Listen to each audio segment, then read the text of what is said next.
Okay, we are live. Did you make yourself dizzy? Hello. Hi, everyone. Oh, it's good to be back. I was It playing. is. We are back in D&D. We are.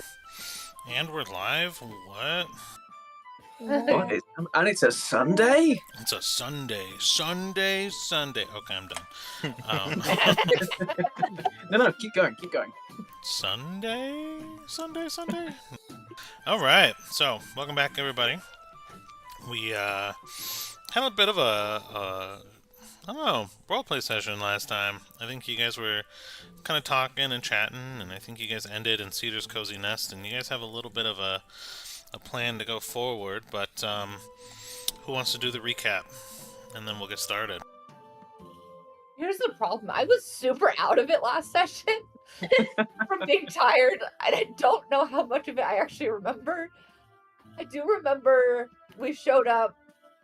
Cedar gave Maya pep talk, like being like, "Hey, things can get better," and Maya's like, "No, I'm depressed," and Cedar was just like, "But things can get better," and Maya was just like, "You were way too optimistic for this. How are you gonna fight an army?"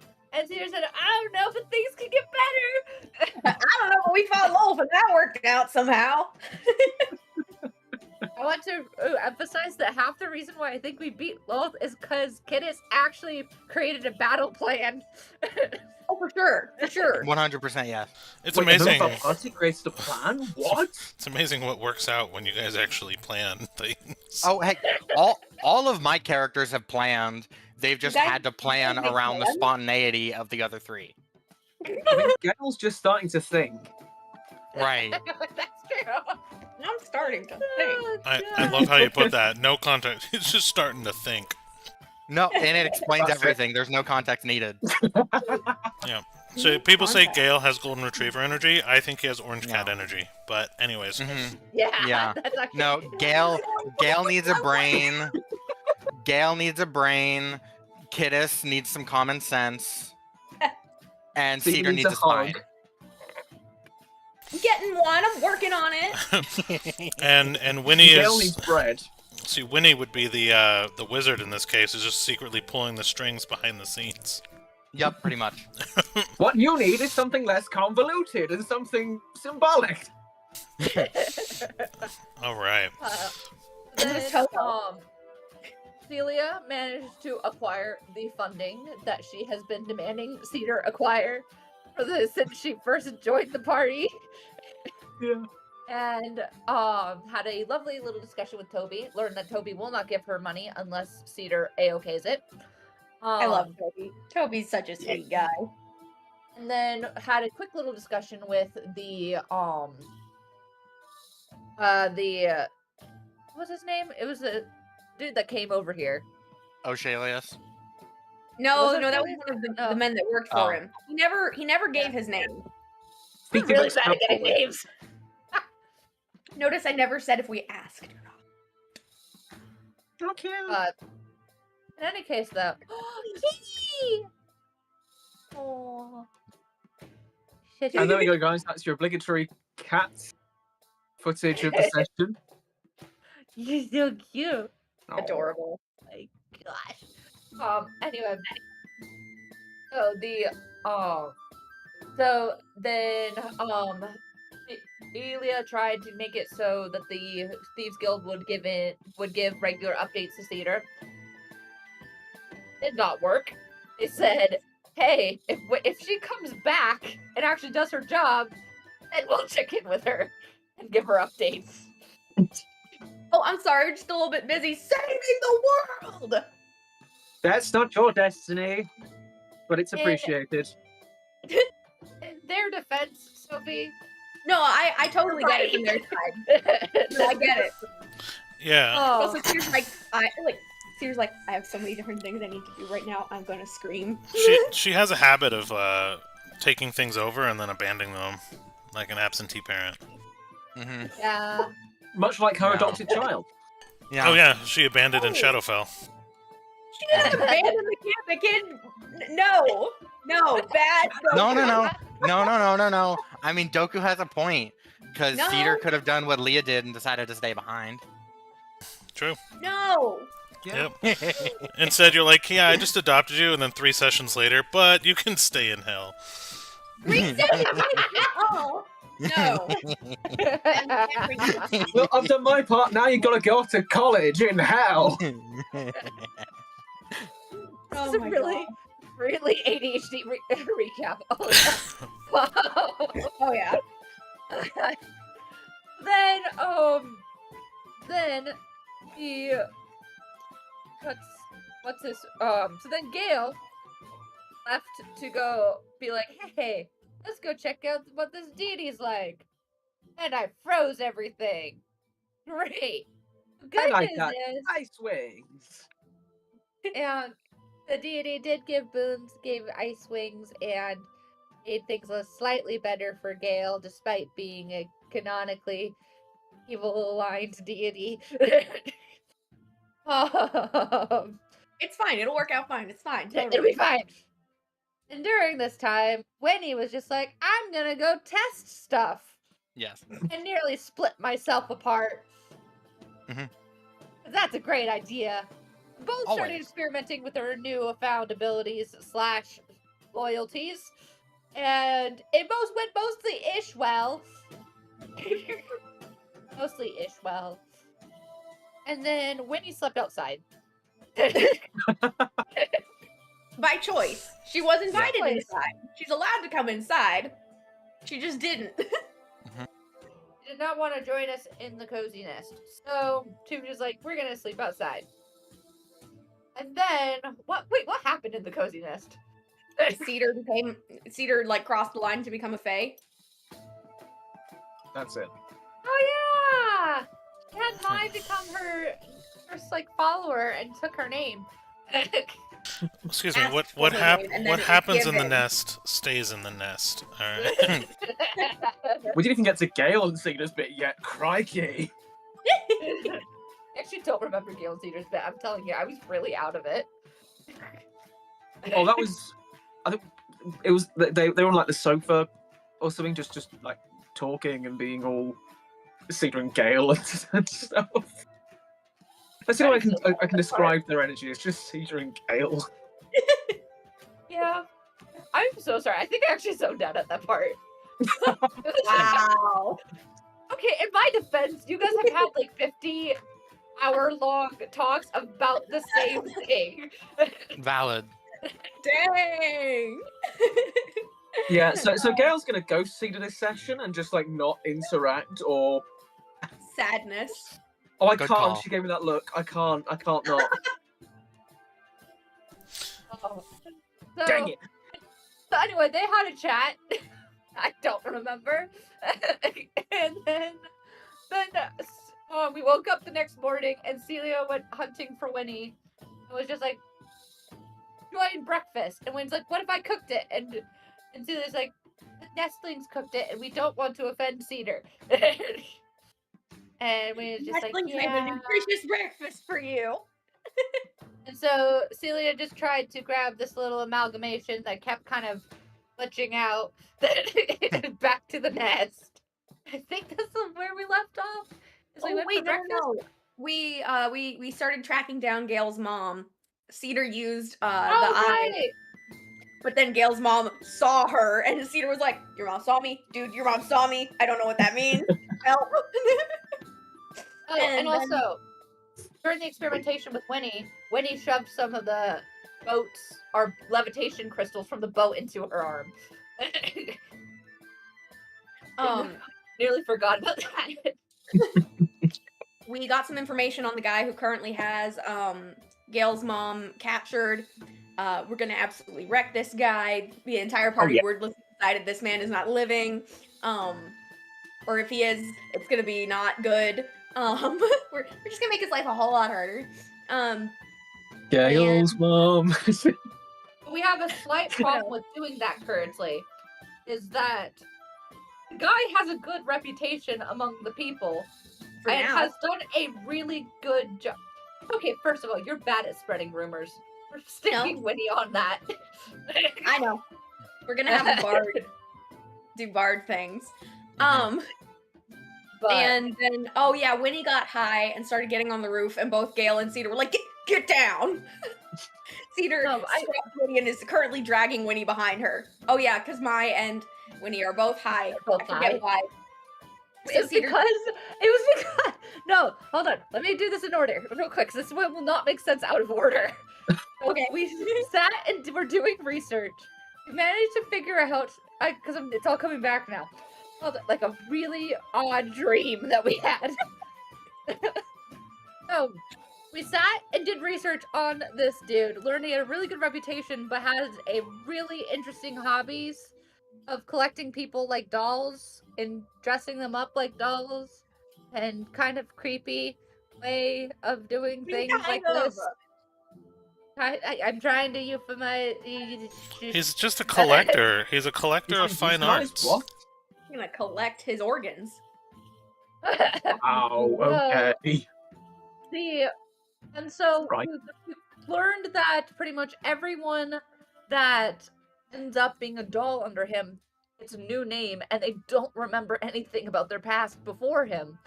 So that's going to be interesting. And we also learned that, what was it? There was a name of a guy that Hemi. Hemi is the slave. I actually wrote that one down. I actually wrote a name down for once. But Temmie is like kind of like a slaver doll person, the maker. He's the one that supplies it, but there's not really any other information on him. So we don't know where he is. We don't know how he operates. Nothing like that. And Celia chucked the book across the room because we were trying to get information from the curator book, and there's only so much information the curator book had. So that was great. So meanwhile, we then started having breakfast. Mai was being like, I am depresso. And then I was just like, you know what we could do to fix that? Celia was just like, you know, we have a little fey creature that can get you really high. And Mai was just like, no freaking way. And then Philo, being a little chaotic gremlin that he is, Love made Philo. Mai got high. And then Winnie was just like, oh, give me some of that shit. And then they both got high. And then Winnie left the room and ended up going up onto the roof, and we had to try to get her down. And now currently, both Winnie and Maya are on child leashes. Yeah, Cedar basically used two ends of one piece of hempen rope, tied one end around each of their wrists, and is holding the middle. Like, no, Oh. come on. So that is what happened. That is how because I remember how the drugs happened. I'm still laughing at Mai said, I am depresso. I need 30 seconds, and then we'll get started. Sorry. Not gonna lie, after you said that, I have like Espresso by Sabrina Carpenter going from my head, but it's just Depresso. Yes. I'm So- working. Yeah. As I'm a cleric. Oh god. Yeah, I cannot have off sessions if I want to do a recap. Holy shit.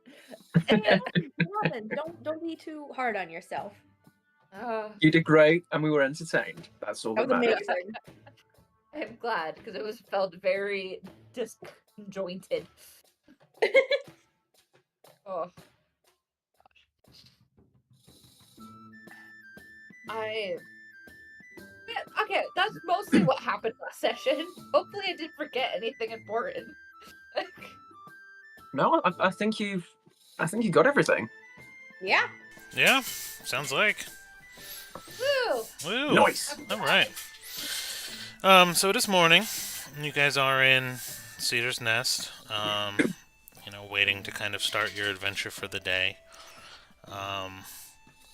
You guys have kind of gone through and actually had a couple of relaxing days, relaxing sessions. There hasn't really been a lot going on. You guys are just kind of on your adventure. There's been a lot of sadness and solemnness, and you see the refugees kind of passing through the area. You can kind of see handfuls and carts of families that are just kind of solo traveling to find somewhere to be that's not in kind of like a frontline-ish area. So there's less and less people around. You notice there's a lot less animals around as well. what animals are around, probably been hunted out by just the traveling families. Um, so, uh, you guys have a general idea and a general direction of where to go, to kind of head in the direction of Gale's mom. How did you guys want to set out, if you wanted to set out? Well, I mean, we have mostly got the ability to fly, right? So maybe we could do that, sort of have a look from the air, see if we can spot the mansion or Yeah. whatever this guy's got. The only thing I'm land outside of the town in case that they have a town guard. They may not appreciate us flying over. I want to get shot down again. It's a good point. Yeah, that did happen, didn't it? I mean, yeah, we can always continue on. Start you first. I was gonna say we could always just continue on foot like we have been. That's not a problem. As long as you guys are okay with more walking and more stairs. But I think when we do arrive there, I think we should take a bit of time, scout it out, make sure we can see like potential patrols, see if we can sort of gauge a little bit how big this guy's retinue is, just in case anything goes wrong. We got at least a bit more knowledge than going in blind. Also, we should probably try and hit up a town at some point and get some disguises together. How do you mean? Well, I have a feeling that if this party, and Cedar gestures to herself and then everyone else with all our interest. Cedar, what are you talking about? And he spreads his ice wings. I feel like maybe we should, at the very least, look like we're rich, because if we're rich, people will excuse the eccentricities, potentially. Most likely not, but it's a much better chance. Excuse me, but see, these wings are made from the finest ice crystals. Do I not look rich enough already? I definitely see your point. We should definitely invest in something. Yes. And no offense, but especially Winnie. So Winnie's actually gonna try something. Is Winnie still high? Get high again! No, she's gonna.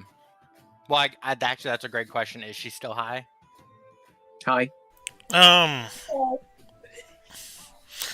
Halo. Let's just say you're feeling a little hungover, not necessarily high. Okay. Like, I think all the effects have mostly worn down and off on anyone who was affected by this point. Well, so I feel like she would probably, she would just look like she's sitting down while on the other end of the rope from Cedar.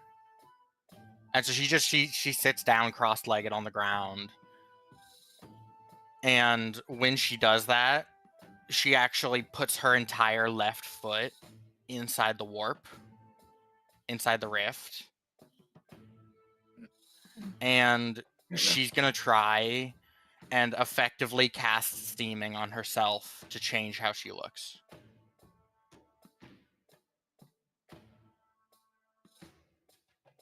Even though that's not a spell she knows. And you said, what spell? Steaming, or like disguise self. If she could basically obtain like a version of Mask of Many Faces is what she's going after. Okay.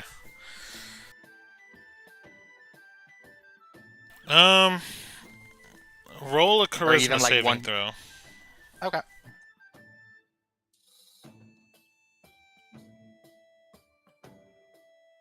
$29. How do you get to a 29 with charisma? Natural 18 plus 11. Gotcha. Okay. Yeah. So you definitely save. And you pull your leg from the rift. And it looks like hold on. Let's let the dice decide.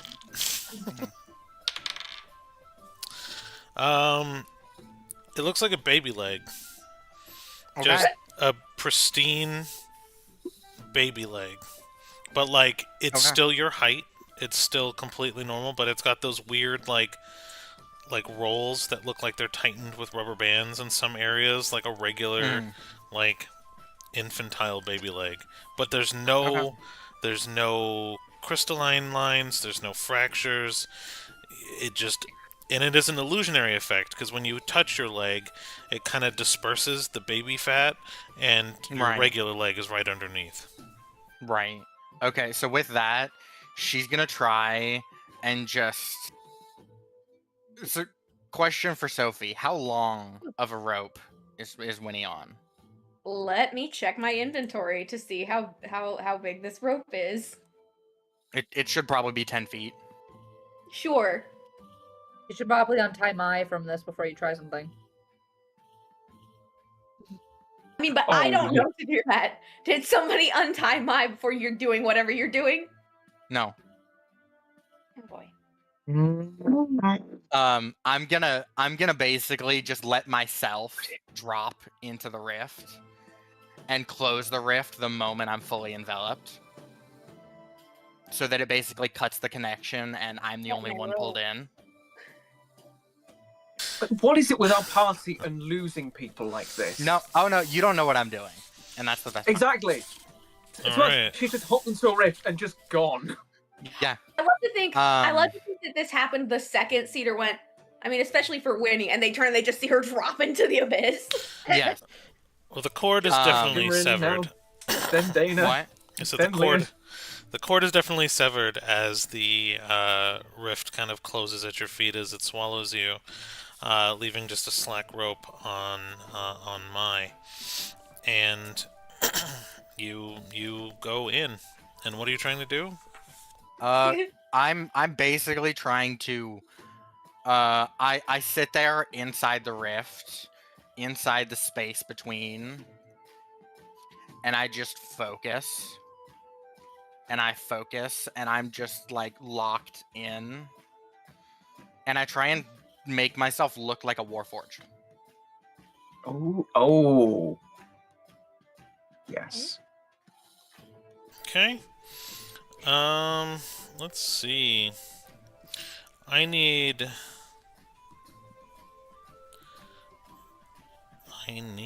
do I need? First I want a history roll. Okay. And then I want an intelligence save. Natural 18 for the history roll, plus 3, 21. Intelligence save is a 15. Okay. And then what I want is a medicine, and then a wisdom save. Okay. Medicine is a dirty 20. Wisdom save is also a dirty 20. Okay.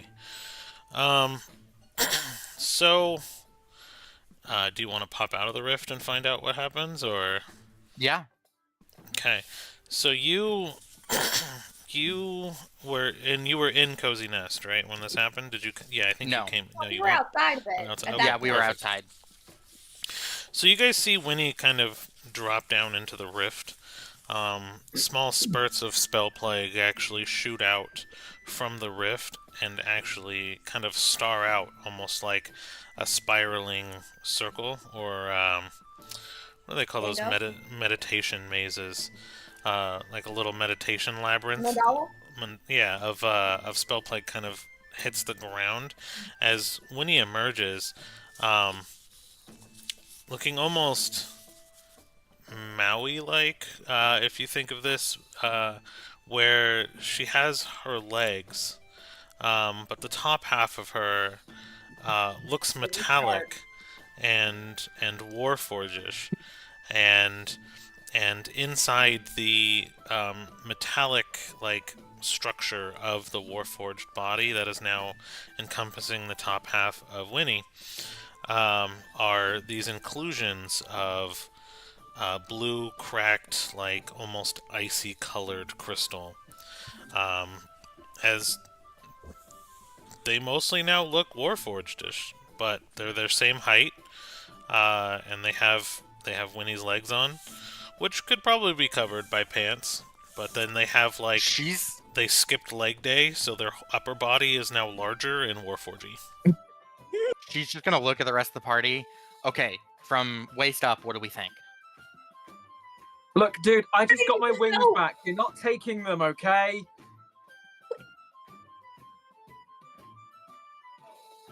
You just dropped into the flipping abyss right in front of us. Yes. Zero. Is that just what we're doing now? Okay. Looks good. Warforged looks good. We'll need to cover the legs, but sure, yeah. And she just, the moment you say we need to cover the legs, she drops and dips her lower half back into the rift. No, stop going in the rift! Wait, that's Winnie? Yo, I mean this is a genuine question. Who did you think it was? I don't know. Like, some random warforged appears. We've had bad experiences. Why do you think I yelled at it not to take my wings again? Oh, yeah, that makes a lot more sense now. But also, Yeah. get out of the rift! Winnie! Fine, So fine, sorry. fine. I will And she's be like, right back. Okay. she's basically using her upper body strength from the hand of Vecna. She is basically spinning her lower body like a stick in a cotton candy machine, trying to manifest her legs. That is the weirdest sentence I've ever heard on this channel. Give me a con save. Okay. One of the strangest sentences ever spoken by any human being. You're welcome. I didn't say thank you. 23. Okay. And then give me an athletics. Just an athletics roll. 16. Okay. Sorry. 18. Okay. So I forgot I have half proficiency on that. You kind of pull yourself out of the rift, and the legs look exactly like yours, but now they are kind of metallicized, and kind of match your upper body. But what comes out with it is usually Warforged kind of have a core, and there is where your navel kind of is supposed to be, because you were kind of dipping yourself in and out of the rift. You're kind of tempting fate, if you will. There is a navel of blue flame kind of contained inside your Warforged form. Okay. That was in the ground, that kind of came up with you, and is kind of staying lit within this image. And it is not illusionary. Your form has changed. It is exactly how it is. And where normal Warforged would have kind of like a core, a light, a spark, yours is a blue flame. Okay. And will act as such. Hell yeah. Okay. So you're just watching, just in like confusion / a little bit of horror, just like what is even happening anymore. I'm pretty sure I can't do that. And if you see yourself in a reflection, you will have to kind of roll. We'll call them sanity checks. Okay. So just keep that in mind. Love it. Okay, so that's Winnie disguising themselves. Well, that's Winnie taken care of. She's an eldritch abomination.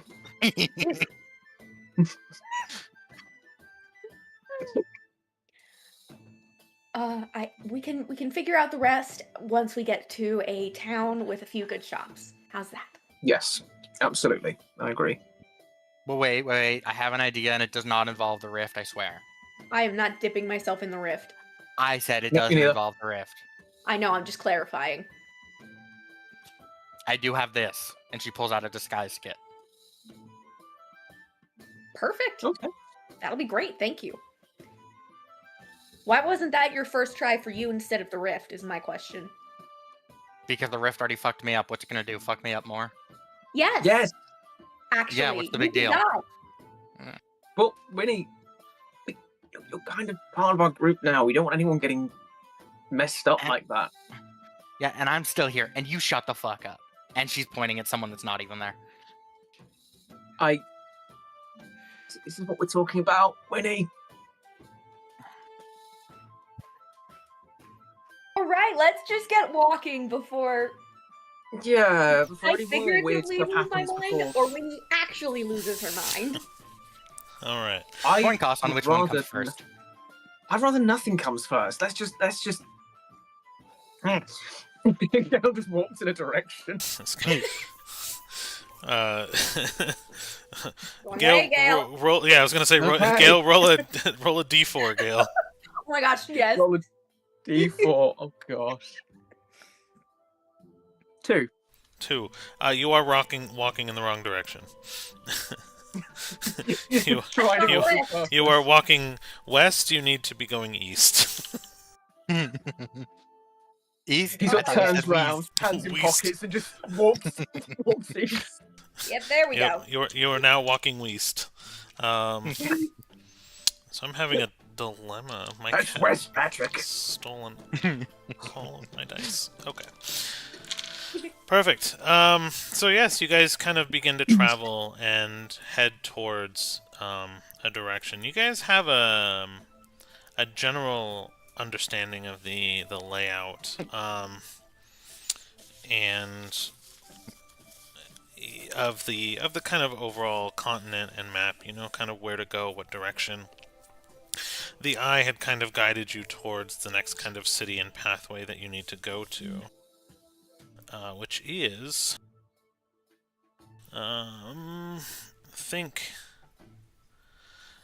Cart Bristol is kind of the territory of where you guys want to go. So it is pretty adjacent to the forest. It's fairly close overall, and it's kind of on the way to the capital. You guys are kind of in this sectioned off area, and I can kind of pull up the map here really quick and kind of point stuff out for you.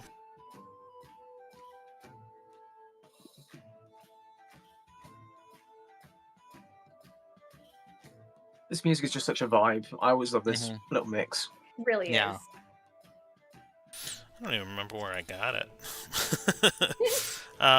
So I pulled it up on maps. This is kind of the area that you guys are in. You guys are in the forest right now, and you guys are slowly kind of... well, you guys are north of the forest, where you guys kind of went. Let me pull up a different image, actually, a little bit better. Is Nice. Dimmere the capital? That would be the capital, Yeah. yep. That's what I was thinking. Is it very mindful? Oh my gosh. I hate you. Oh, I love you too. No. No.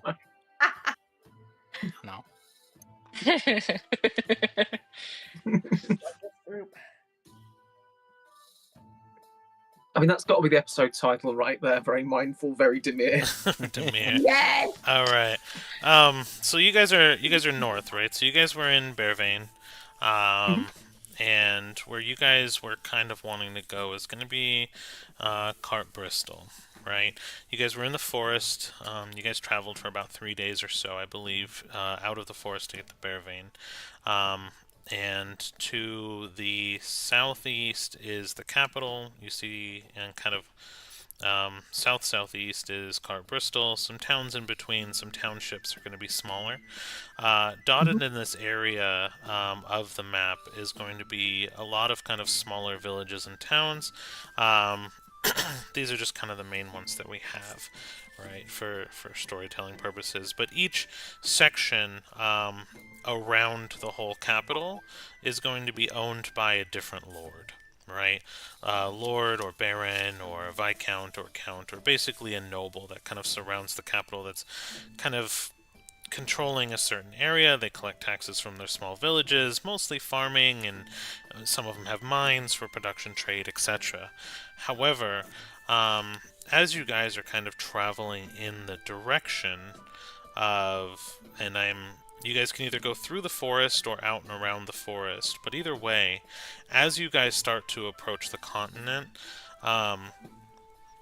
you guys are encountering hills that are getting larger and larger, and interestingly enough, you guys are kind of encountering a mountain range. Now I kind of want a history check from all of you. Including Celia? I guess you wouldn't know this continent at all. No, I wouldn't. No, at least not in the. Yeah. Even if she was on this continent, it would have been like 900 years ago. Right. So your history check is going to be a whole lot harder if you still want to roll one. Our resident old lady. I hate my dice. I rolled a 10. I'm a historian. I should be doing better. I got a 19. Celia knows nothing. I got a 15. Okay. My check was a little bit lower for this, so it's not too bad. But let's go ahead and go to maps, and we'll see if I can draw it out here a little bit. So as you guys are kind of traveling towards the location that you guys know of, where Gale's mom is, you guys see these hills, and anyone who rolled a 12 or up, except for Celia, you'd have to roll closer to a 20. Would remember that these hills and mountains should not be here. Oh. This is new, guys. The mountains, that wasn't there before. So It's I like it's kind being of drawn right in front of our it's eyes. drawn right in front of your eyes. So I drew kind of a black line to represent these mountain ranges, and so you know, in Cedar, you're pretty familiar with this area, right? Bearvane was where your school was. You've done a lot of traveling. And you would know that these mountains are not here originally. They weren't here originally. They are new.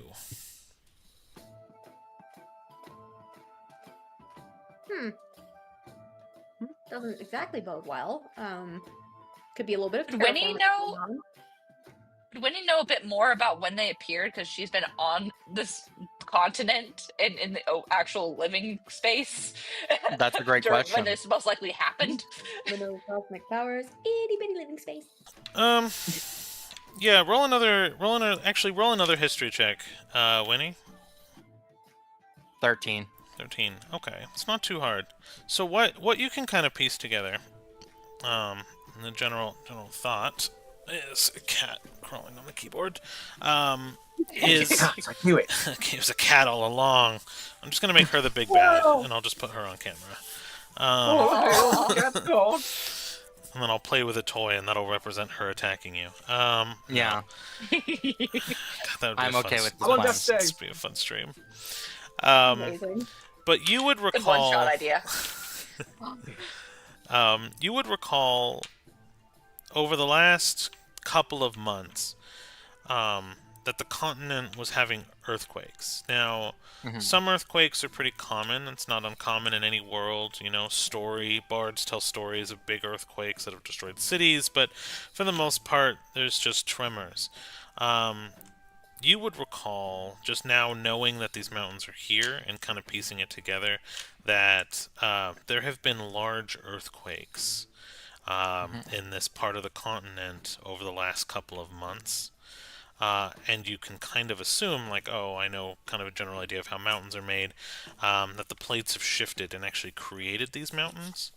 But what's strange is they seem to be isolating the capital.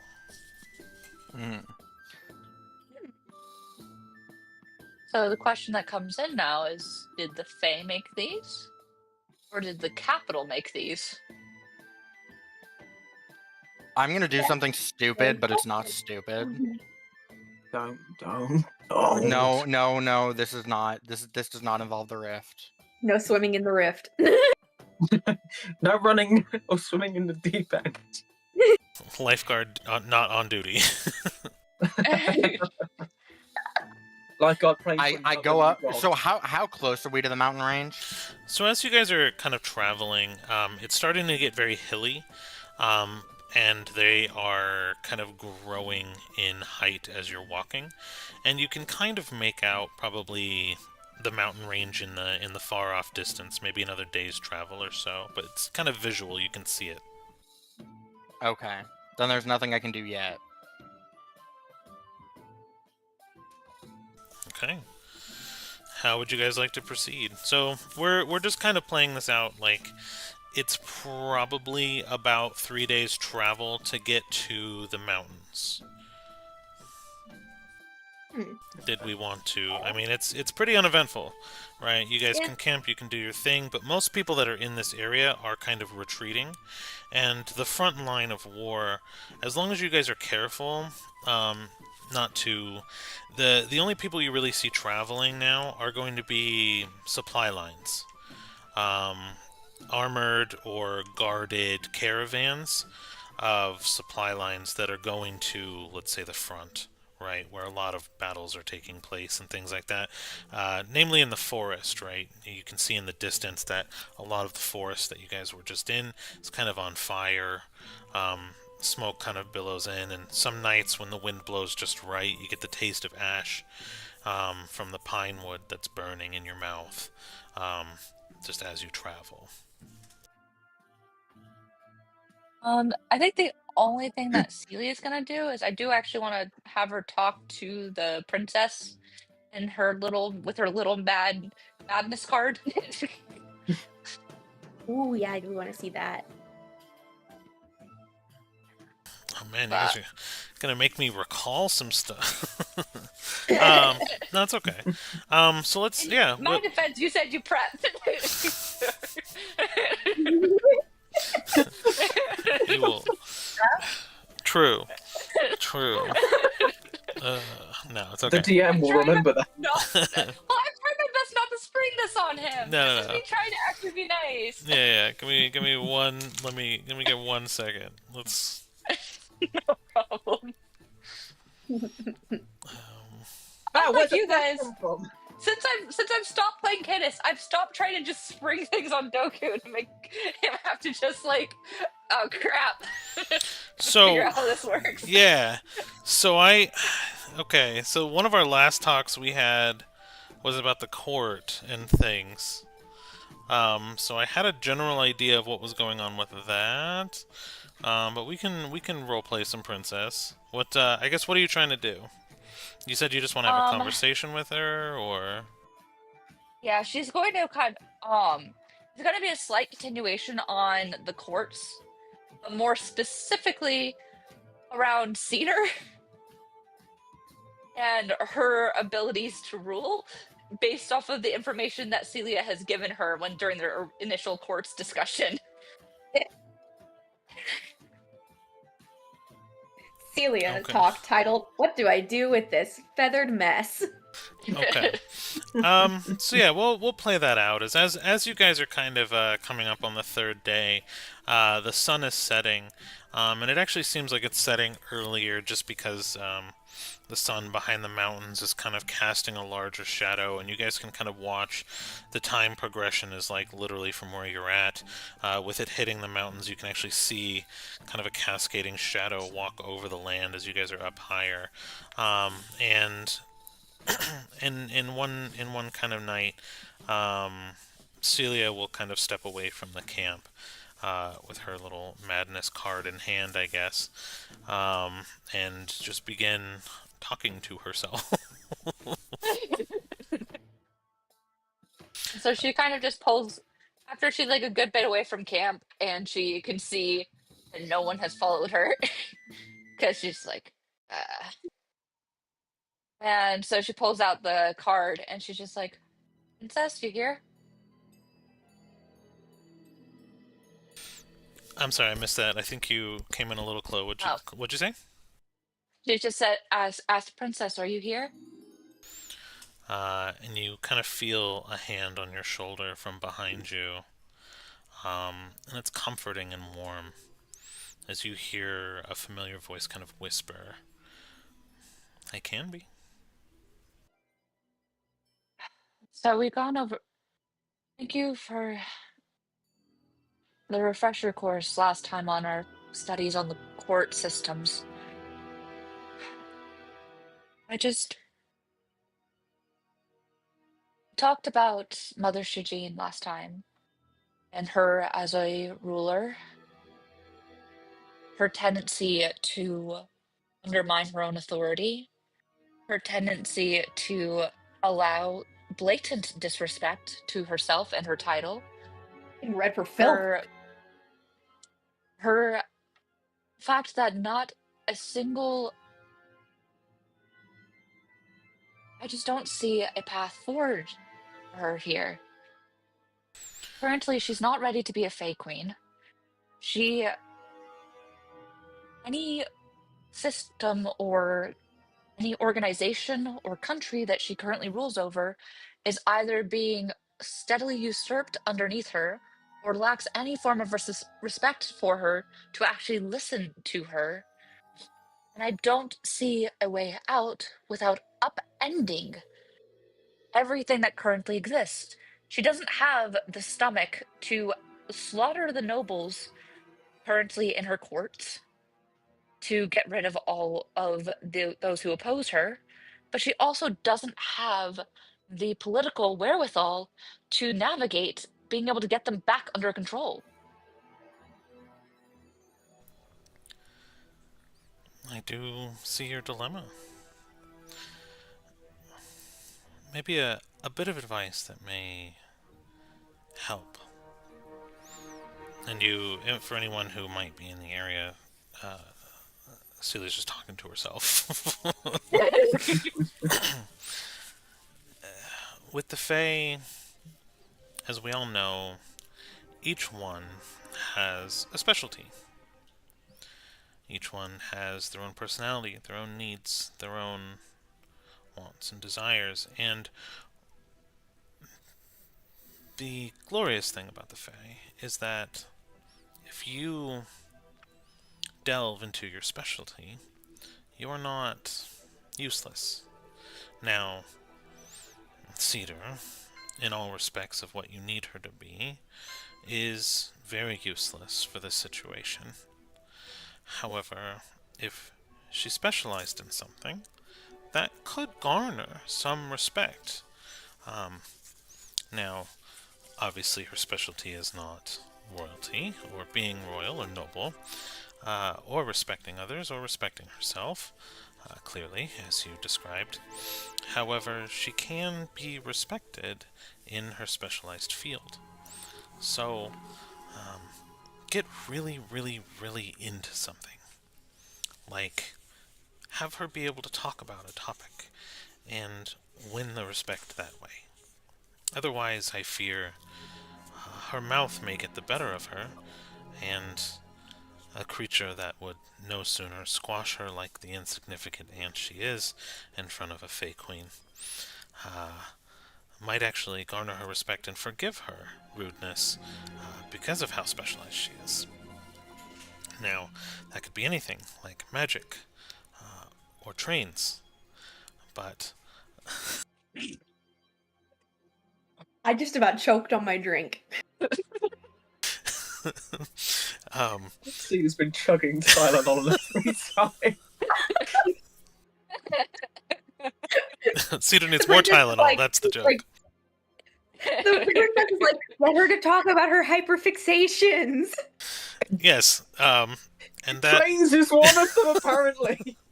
That may excuse some of the rudeness that the court may see from her poor excuse for an attitude. You see, being a princess is not easy. You are trained for it your whole life, and she's not been. She ran when she was very young, and for the past 10 years has been focused on survival and not thrival. So she can be forgiven. However, there will come a time and place where things will not want to forgive her. So tread carefully, but don't try to train her. Just let her be her. Just a little more respectful. Especially in front of someone so powerful. I simply just don't. She lacks focus, though. If she were to remain completely devoted and focused to magic, which she has stated is her passion, it would be one thing, but she gets so pulled aside when she sees someone hurting, or when someone angers her, or when she gets pulled every single direction. I don't It's not that she doesn't form any form of specialization. It's the fact that I don't know she could completely devote herself to one single thing effectively. At least not enough to be able to excuse her poor behavior. Well, maybe we can tackle this from a different angle. Maybe another idea I can provide you, another advice I could give, is that through all courts, you've even mentioned that there are useless nobles, ones that would be for slaughter or political marriages, or their value just is in their title and not their substance, which sounds like the issue we're having with Cedar. So, another angle would be to understand that a noble is as good as their proxy. Many times kings will dispatch liaisons to represent these titles. So, to garner respect of the court, maybe having someone go on her behalf that could act in a respectable way would maybe garner the respect of the court by her not having the time or energy to even be present, but to send a liaison or a proxy. That way they could, or she could rather, ignore the line of fire and ire that would be brought upon her, but instead someone more capable go in her place. Might garner some respect. It might bode better. 'Cause I don't see another.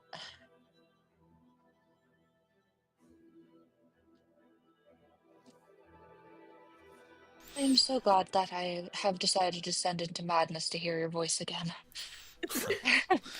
Just keep in mind that I am only uncovering the answers that you yourself already know. I am of your imagination and thought. If you ever need to see Yeah. me again, I will always exist in your memories, your madness, your mundane. I know. This 900 years is a long time to try to remember.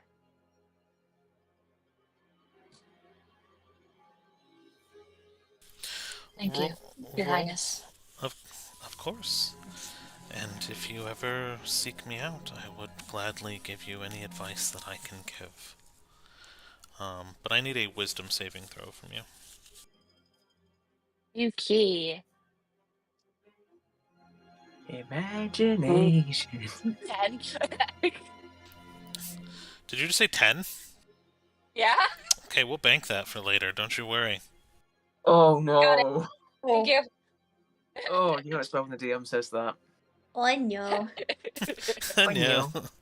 I know. I love Lucy. I know. Did you know she had other characters? Yeah? Yeah, she Really? did. I love She did that. have multiple other characters. I need to see that. She's talked about a couple of them that she's on a short I saw. Oh, okay. But yeah. But so hopefully that was helpful for you. yeah, it was. You followed exactly what my train of thought was really well. So now it's in game, and I can have excuse for why this went this way. Sorry, trains? What? Trains. I also just love that we just Get threw roasted on Cedar under the screen. bus and just assaulted her for this past 5 minutes, and she's not Yeah. even there to defend herself. I'm just sitting here like. Hold on. Excuse- We didn't throw her under the bus, we threw her under the train and just... As your old princess is just a figment of your own madness, I would like to absolve myself and abstain from being a part of throwing Cedar under the bus and just let the game know that it was all you and Celia. I'll freely make myself a part of this for giving Celia the card. So it's everyone's fault Your but Honor, I mine. plead nutter. In our defense, though, I know. We're waiting! She's not on a journey of improvement. Let's just put it that way. No, she got off that train a long time ago. Yeah. Not even in the same station, the same continent. Anyways, no, I'm kidding. I'm joking. Oh my gosh. We're not. She has improved. She's Thank you. the definition of she would suck as a ruler. Yeah. She's very aware of this. She's like, she didn't want to do this. Like, let's be so for real. She was just like, Yeah, but she's wanting to well, become better a fake me than the queen. monster.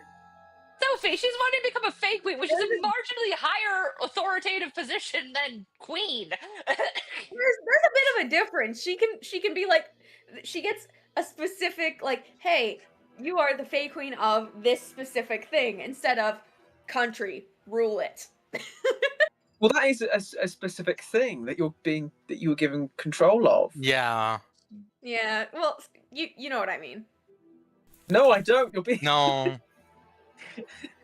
You know what? Let's just get back into the game, you Yeah, guys. let's just get back in the game. Yeah, right, let's get back there. No, let's keep trusting on Sophie. Alright. So, you guys will spend a final night here before we kind of start to scale the mountains. You notice that the higher up you get, the colder it is getting, which actually seems very strange. Because it is kind of... Oh my god, what is it? It's April now, right? April-ish? Yeah. Endanger. So we're back in Endanger, which would be kind of the equivalent of April and spring. So there is some kind of cold, but not the bitter frost that you kind of feel drafting down from the top of the mountain. Even at the lower part of the mountain where you guys are at right now, camping, you can kind of feel the cold draft blow, which is very uncommon to have that bitter bite at this time of year, because the sun and the crops should all be growing and thriving. The world around just is just not happy in this area. The ley lines even seem almost broken, so magic almost recuperates slower. And you just kind of feel this quietness of the wind kind of coming down from the mountain throughout the whole night that you rest.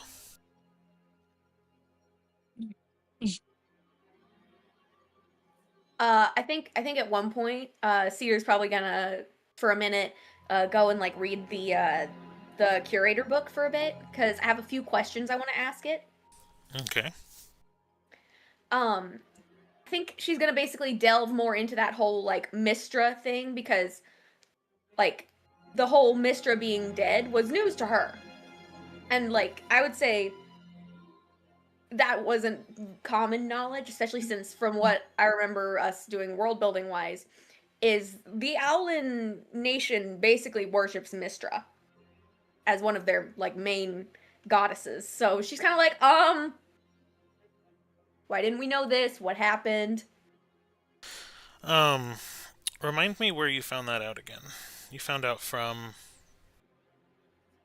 I feel like it was the princess? It was something with Celia's memories. When we Yeah, found no. out that Mistra was dead, it was because of Celia. Because Celia did a history check and No, it was because of remembered- Winnie. Because when Winnie jumped Oh. in the fire, Oh, she came back and said, "Yeah, by the way, Mistra's dead." Yeah. So I don't know how the hell you're worshiping her. okay. Yep. So, that being said, you will ask, and what you will get from the curator book is a series of people theorizing or having thoughts and kind of writing down. Like academics of the world will have sent letters and things and had this original thought that they had a feeling that in this day and age that Mistra just doesn't exist, or the pool of magic has somehow changed. But most people that have kind of written this into paper or into scroll have kind of just been dismissed as hearsay and heresy, as crazy old men who have studied magic their whole lives and gone insane, and are no longer really expected or respected in their community. Just kind of their findings and theologies have all just kind of been dismissed. So everyone in the world who is alive will just think Mistra's alive and worship her as normal. I think after that, I'd like to have Cedar one of the knights kind of go off a little bit by herself. Not like too far. She's still like kind of within sight. So it's not like, oh, she just disappeared out of nowhere. Kind of like tucked back into a bit of a corner at camp. And I want her to kind of really focus on trying to like feel magic in and of its own essence. Like not a particular spell, but like just like kind of akin to when she's trying to make a new spell. Okay. Give me an Arcana and an Investigation. Ooh, Arcana and Investigation. I like those odds. Okay. What dice do I want to use? Yeah, this one. Arcana. That is cocked. Dirty 20 on Arcana. Dirty 21 on Investigation. Okay. So as you kind of go through your schools of magic, everything feels fairly normal. You notice that magic definitely feels weaker. And you can't really determine if the magic is weaker because of the area, the spell plague that is just scattered around the world. Like, you can't really get a sense as to why, but magic in general feels weaker. However, as you kind of go through the schools of magic and you go through your divination, your enchantments, your illusions, your evocations, all sorts of things, everything feels, like I said, just slightly weaker. However, when you start to get through the elementals, you feel for the storms and the skies and the rains and the electricity and the power that the wind gusts and the fire when it burns, and you notice that fire still burns as hot, but not as brightly. It's definitely weaker.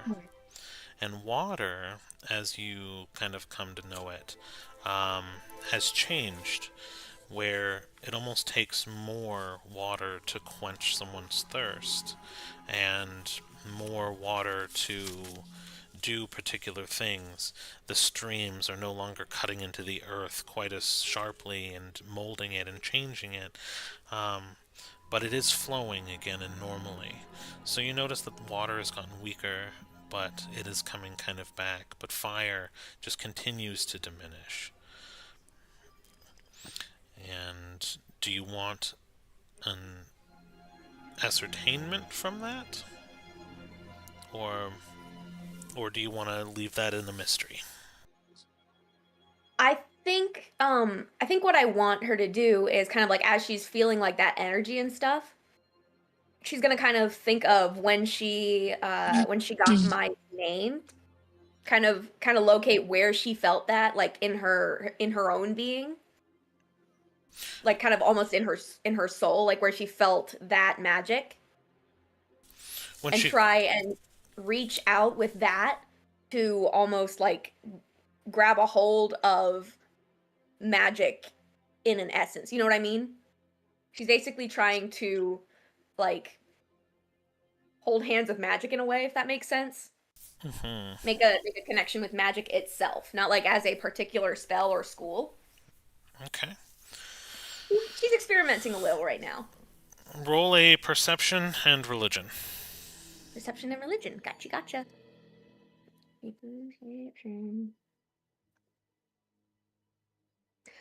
That will be 17 for perception. And a 9 for religion. Okay. So that would be a little too low for both. So dang it. What happens though is you're intenting, and you're adept at magic, right? You know a lot about magic. Your people have worshipped Mistra forever, and so you're trying to reach out to find some connection, and kind of what you end up going back to in this case would be You're like, oh, maybe I need to expend it to make a connection to it. So you spend a spell slot, essentially one of your highest, to kind of null cast, right? So you're throwing out magic, and that's exactly what happens. You kind of expand the magic, and what you do So would kind you of say a 4th or a 5th level? 5th level. Yeah. So you kind of throw it out there in attempts to like reach out and touch it, um, and you let it out, and it kind of goes back into the universe. And what you kind of notice is that the magic does kind of pool into certain pathways into the ground, but you have no concept as to why and where the root really comes from. Okay. Mm. Can definitely build on that later, yeah. Okay. So you two done for the night? Yeah? Yeah, Celia's done. Okay. Was anyone doing anything else with their night before we climb the mountain? I think Gale will probably try and, if it's okay, if Celia doesn't have to be tonight, it can be any other time, but maybe have a chat with her and just have a bit of a moment. Wait, sorry. It didn't come across on my computer. What did you say? Gale's gonna try and have a chat with Celia at some point, and just doesn't have to be tonight. It could be at any time, Yeah. but just Well, Celia would have come back to camp once she was done talking to her imaginary friend. nice. I feel like if Gale sees her, he'll say, "Oh, hey, Celia, is it okay if I borrow you for a minute? I just kind of want to ask a couple of things." Of course, Captain Gale. Okay. Well, he's been called Captain, but okay. I've been thinking about what you said a while back about us needing to do certain things and be better and that sort of thing. And I'm trying to be a bit better in terms of thinking things through and not acting on impulse as much, recent events notwithstanding. Celia kind of had glanced at your wings when you said that. Yeah, that was kind of an impulse. That was a bit of a yeah. I just you've had more life to live than I have. I was wondering if there's any like tips or any pointers maybe that I could maybe use, like anything specific.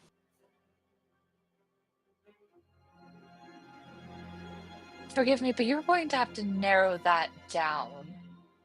I thought maybe you might be saying that. Well, you've seen the way that I work, the way that I think or don't think in certain situations. With what we're facing, I don't just want to run in blind. I think it's best for me to think more, to plan more, and just to be, dare I say, at least give the illusion of being smarter than I am. I don't know. I'm trying to be specific, but I know it's not being that good. I think a good place to start would be to consider on where your role is and where you can best serve. I will use the actual example of when our ship went down, when we were being fired upon. Mother Shadreen was sitting and trying to put out the fires, despite having no water spells, no access to easy water, or any fire diminishing spells. And she has a bunch of feathers, so forgive me. I don't picture her to be able to pat it out. Yeah, no, that's not a good plan. Not Celia But being like, that is our most flammable member! You're not there. but No, I'm she saying that as proceeded. Sophie. But she proceeded to still try to put out the fire.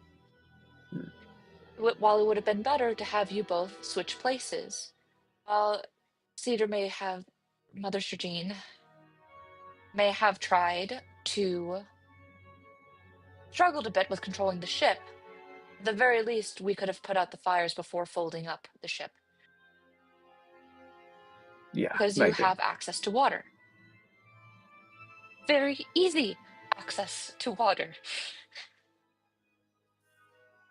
When you consider facing situations, when you look at a situation, consider who is the best to fulfill the role and navigate it based off of that. You all Okay. seem to keep going other directions, and how whenever one person has stepped up to try to solve a problem, even if they're not the best, you leave them in that position. Okay, so what I'm hearing is if the situation calls for it, step up. Yes. Say, switch places with me. Say, have rearrange yourselves and consider who has the best chance at succeeding and place that person in that position. Push that person into the position, whether it's yourself or another player or another party member. And this applies to games as well as... Yes! It applies to any time you play any form of strategy game.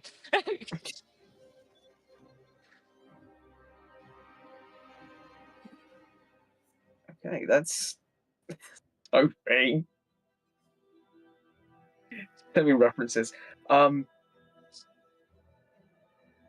that is helpful. I mean, I don't know. I guess in that moment, I just sort of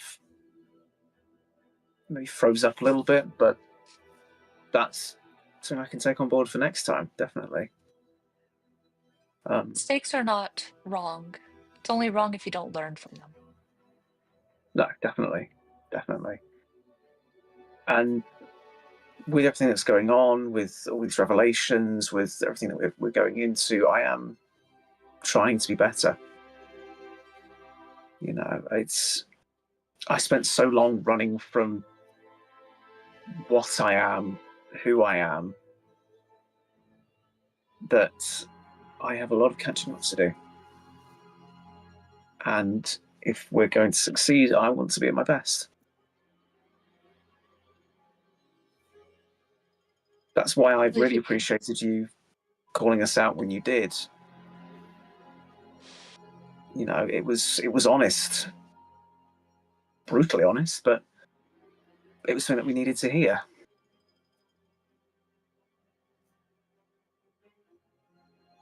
My God has sent me to help you succeed. I will do everything in my power to ensure so.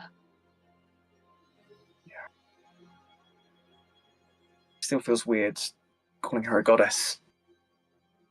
I always remember her as this scary little child. In the best way possible. She certainly has a creative way of looking at the world. Yeah. Yeah, she does.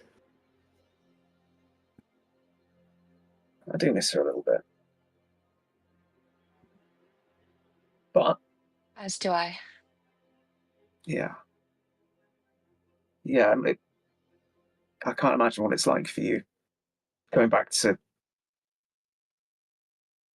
this realm and existing as flesh and blood again, as opposed to what you would have been down the Shadowfell. I'm simply grateful that the skills that she gave me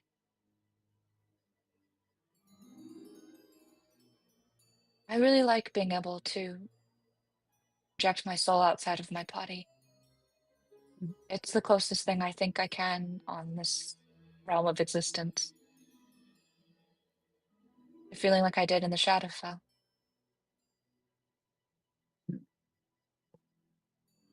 Yeah. It definitely took some getting used to, that feeling, but... well, it's not the worst feeling in the world. You try living 900 years as a soul and all of a sudden having a body again. of still having all the memories you had. Yeah, it must be. Well, I can't even imagine what that's like. Sometimes the world calls us into things that are more difficult for us. Yeah. Yeah, it has a way of doing that. Anyways, is there anything else you need, Captain Gale?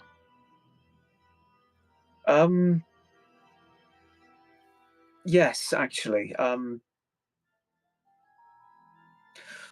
Just thinking about what we may need to do if we end up going down a certain route. When we get to this guy.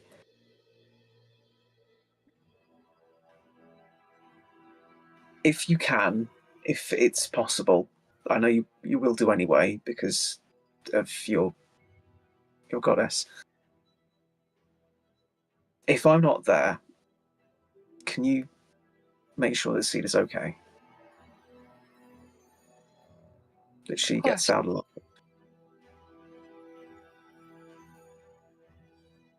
I worry about her suggestion going wrong and things backfiring, and she's been through a lot over the course of her life, and I don't want anything to happen to her. I want to do if something happens to her.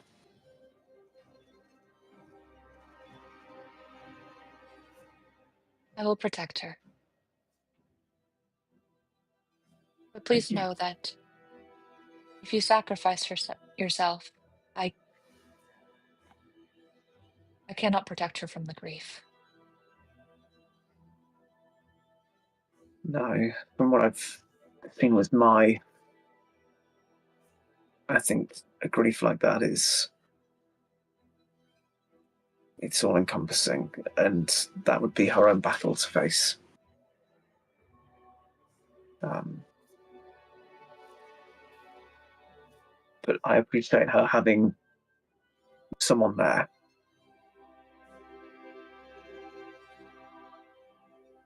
Of course. You should get some rest for tonight, though. We have a long travel ahead. Yes, you're right. Yes, I hope I don't know if you rest that much or not, but well, either way, I hope you have a good night, and thank you for your time. Whatever you need, Captain Gale. And she You turns said, to take care, to finish helping getting the camp all settled in for the night. as Gale turns in, he's going to sort of whisper to himself, Captain Gale.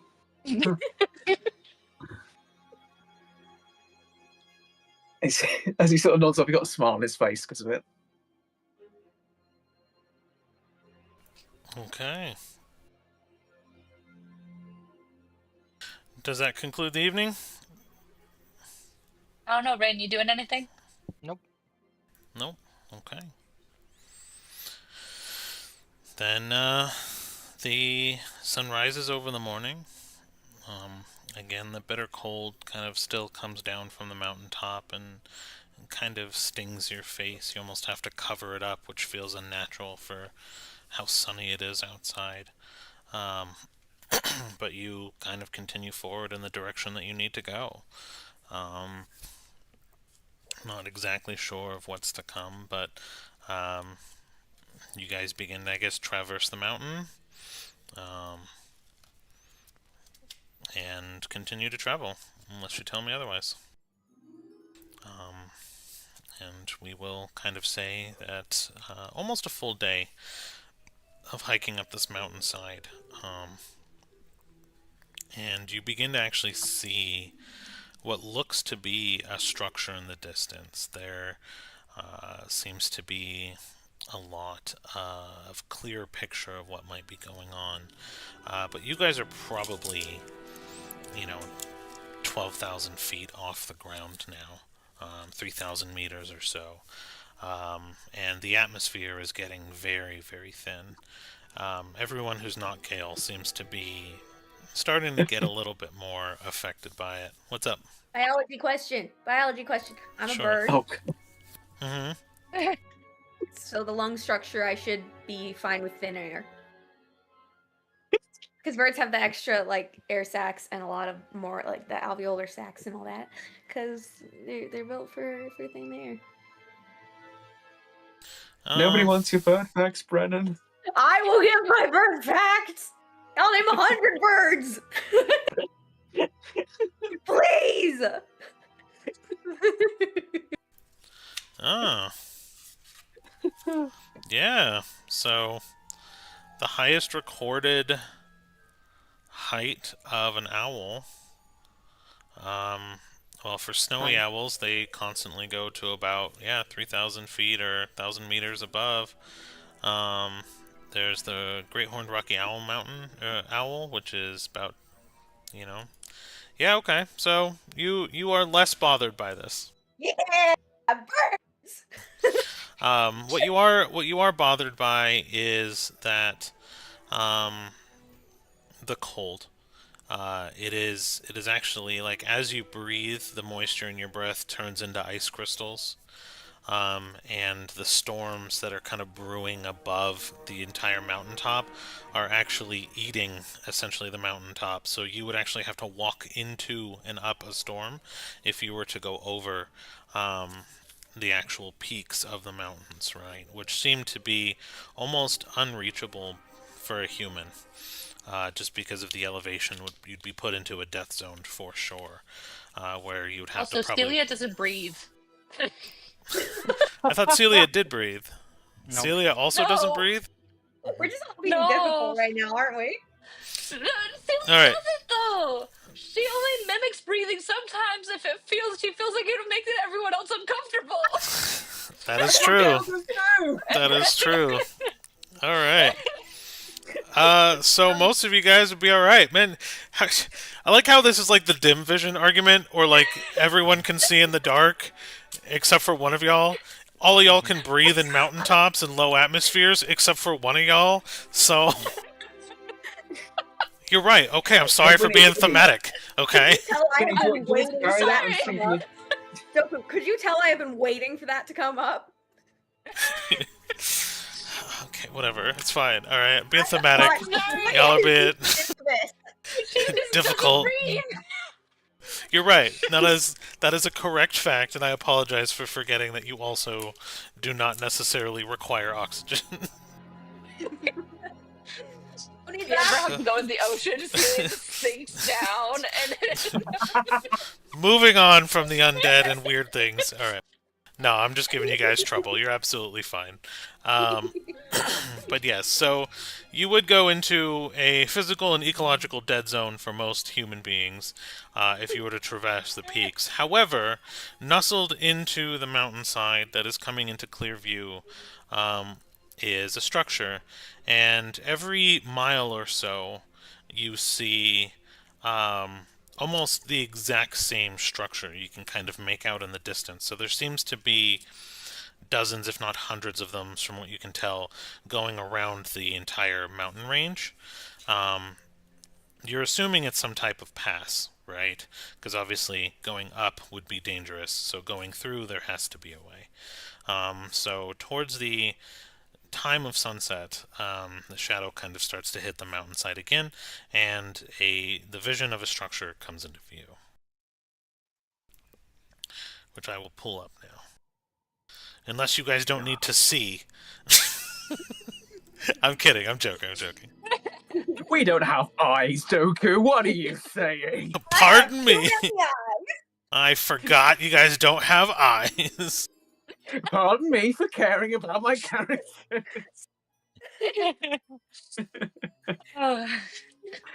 Oh man. Also, I rolled the past 8 days of the bag of mundane items because I like to live. So I You have like to live? whenever you're ready, Doku. Ooh, I like it. It's pretty. Let me bring up my maps. What's happening? Sand castle. Celia immediately starts calculating on how hard it would be to siege the mountainside now. Oh my gosh. Because it's just like trying to figure out which, if it was the Fae or the capital that caused this mountainside. And she's just like, I don't know whether which created it, but I know which is taking advantage of it now. What, is Celia like the British Empire or something? Jeez. Celia was the lady in waiting to a crown princess that was being trained to rule a kingdom. God. She attended a lot of these classes. You can tell going up over the peaks you would be walking into a storm, which seems to be everlasting. The storm has not gained or waned at all, and just seems to exist at the tops of the mountains, and you can't even see the tops of the mountains through the storm. The structure seems fairly well open, and like it's almost like it's supposed to be shelter. I hope that answers your question. Now, let's see, what was I doing? I had another question. What else was I getting? I got distracted. Mountain. You're welcome. Oh, rolls. Okay, yes, I was pulling up the thing. The numbers that I have so far, well, not so far, what I have for like the past 8 days are 54, 614. We're just gonna go one at a time. Go. Okay. 54. A wax hand shaped to hold a large cup. Cool. 614. Sounds handy.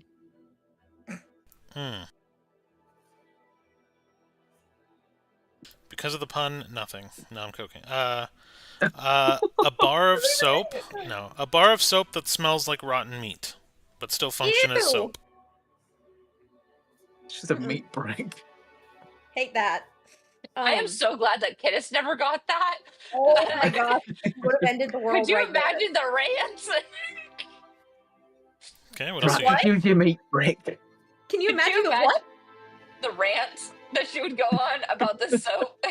Oh yeah, I don't know why, but I heard ranch and I was like, okay, Devora Wild. 699. 699.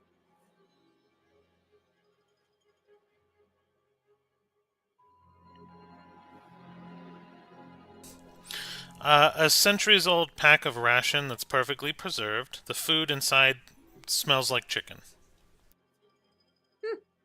859. 859. Nice. Wait, hang on. Oh no. The eye of a cat, for some reason, it commonly looks around at anything powerful. So it's like a powerful detector. It just looks around for something powerful. Okay. You would have abused the heck out of that. That would have been so useful. Oh yeah. 901.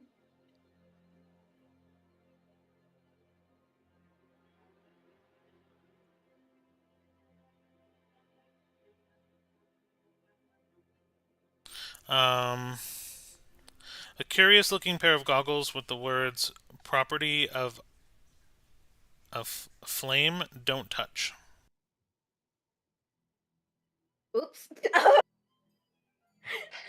271.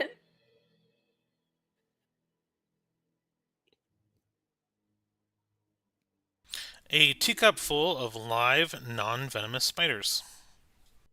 Ah! Seriously, like, what? Nope, not after Lolf. Nope. Wolf is gone now.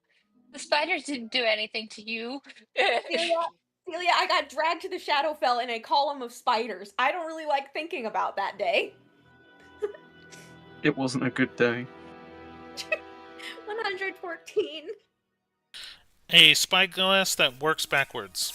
So should you look through the eye hole, it'll look back into your own eye. Ah. Gosh. 600. So cursed.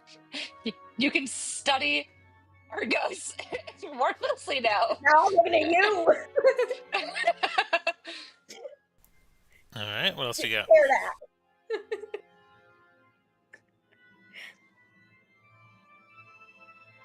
Anybody else? Do you have anything else, Sophie? 603 was the last one. A 1 centimeter long, perfectly functional crossbow. Oh my gosh. Wait. It's Sophie-sized. Hey. Cedar's gonna give the crossbow to the pseudo dragon. It will repeatedly play with it, and doing its little nail to like trigger the crossbow, and it'll fire, and then it'll like flick it back and go grab the ammo, and continue to play with it randomly throughout. I love this. This is an amazing choice. Whenever it wants to Will get you- your attention, however, you will be getting a small, half a centimeter long toothpick dart into the back of your neck. Oh my god. And that's all my rolls. Would you be able to send me like the list of that, or like Yeah, we can do that hang later? on. Yeah, give me 1 second. Thank you so much. Did it do?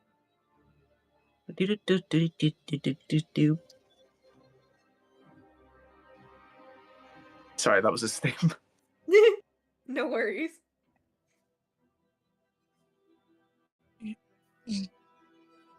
There we go. I did my my Good.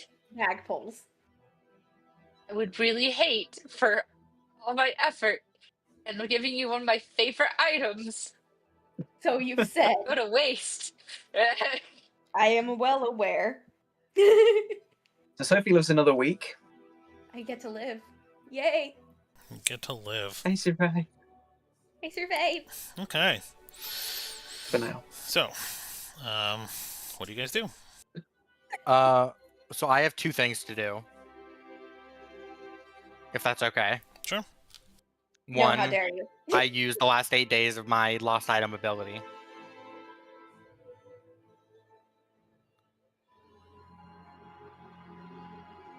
Let me know when you're ready. All right. 9:35. A vial of scented oils, and I'll Oh, I'm making a list. Don't worry. Okay. I'm better than Sophie like that. Man, this is even our chat. Even our chat earlier called out that everyone has just been calling out Cedar all day. Oh my gosh! Wait, who said It's what we do. Okay. 8:12. Oh, 20-sided die. Oh. That won't cause an addiction. Oh boy. Ah! 6:51. 51. I feel called out, Rain. I was talking about me. So it's a bottle of red liquid that sparkles ever so slightly under direct moonlight, with Ooh. faded blue label that cannot be read. You said it sparkles in moonlight?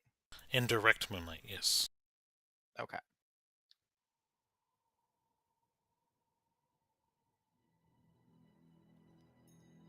Okay, 594.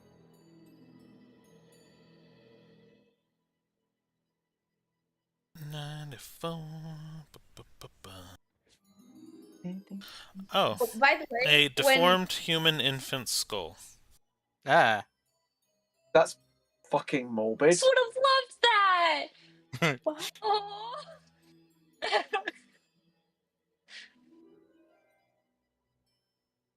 Okay. I would have named it Potato.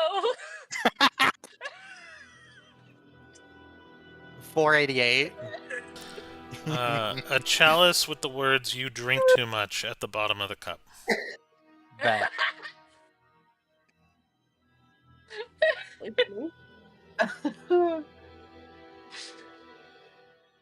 She's saving that one for Dimmere. Ha! I thought that was just made specifically for Rain. No. Just why I added it to the list. Yeah. Okay. 429.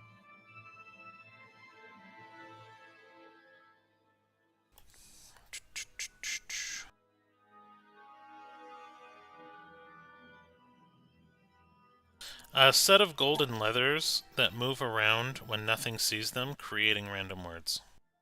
Ooh.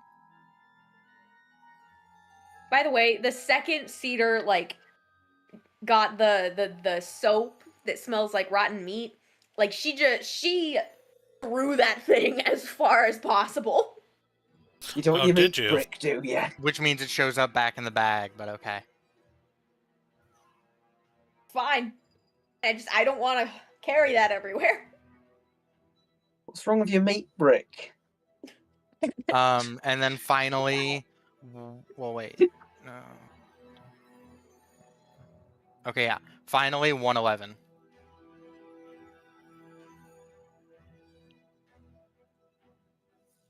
Ooh. Half of a medallion that emanates dark power, untold by mortals, yet something feels missing. Like it's missing half of itself. It's an evil bestie necklace. I was just thinking that. necklace. Okay. The other half is like a really good necklace, so it's like the yin and yang. And then the second thing I'm gonna do. So we're like at the steps of this building, or what? Yeah, basically. Okay. I put my hand on the side of the building, and I cast Identify. This is a building. Room. Well, no, because part of Identify's casting states, let's see here. You learn whether any spells are affecting the item and what they are. If the item was created by a spell, you learn which spell created it. Nice. See, I've got a feeling that Doku's just gonna say, "Yeah, you put Angela on a brick. It's a brick." But what created the brick? Mud. Brick stuff. You get a school.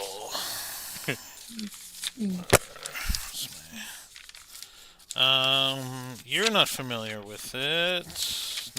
Where are my school notes? There they are.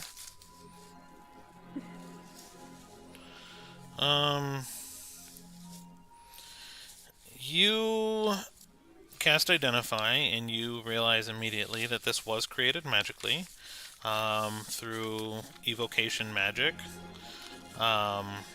It was created from something's memory, and so you can kind of ascertain from that every single one of these is going to be exactly the same. There is a ton of magic in there, but a lot of it feels... You get a feeling of death, but not haunting. Okay. But it's not like fresh things are dying. This feels like something's been dead for a long time in there. And what else? Spells affecting them. There are currently no spells affecting it, but it was created using magic. Evocation, for you, if you guys don't remember, was the one that the Fays used to create things from memory. So this was created by a memory of something, and you get the feeling that they're all exactly the same. And I'm parroting all of this off the moment I learn it.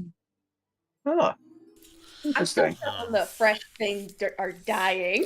Like If that. you instead touch a creature spells. Okay, so there are ward spells in here. So you do get the assumption as well from Identify that this is an area that may be trapped. Okay. With that, I have another question.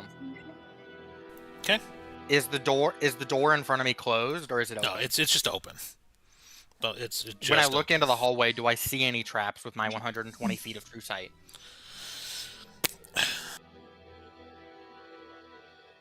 120 feet of true. Which lets me see through illusions.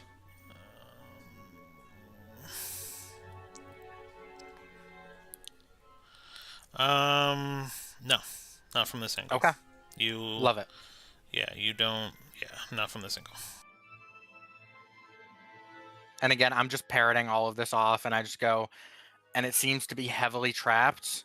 Best bet is let me take point, because I should be able to see them when they pop up. Yeah, okay. If you can detect them easier, I'm happy with that. Celia creates the order. It goes Winnie, Cedar, Gale, her.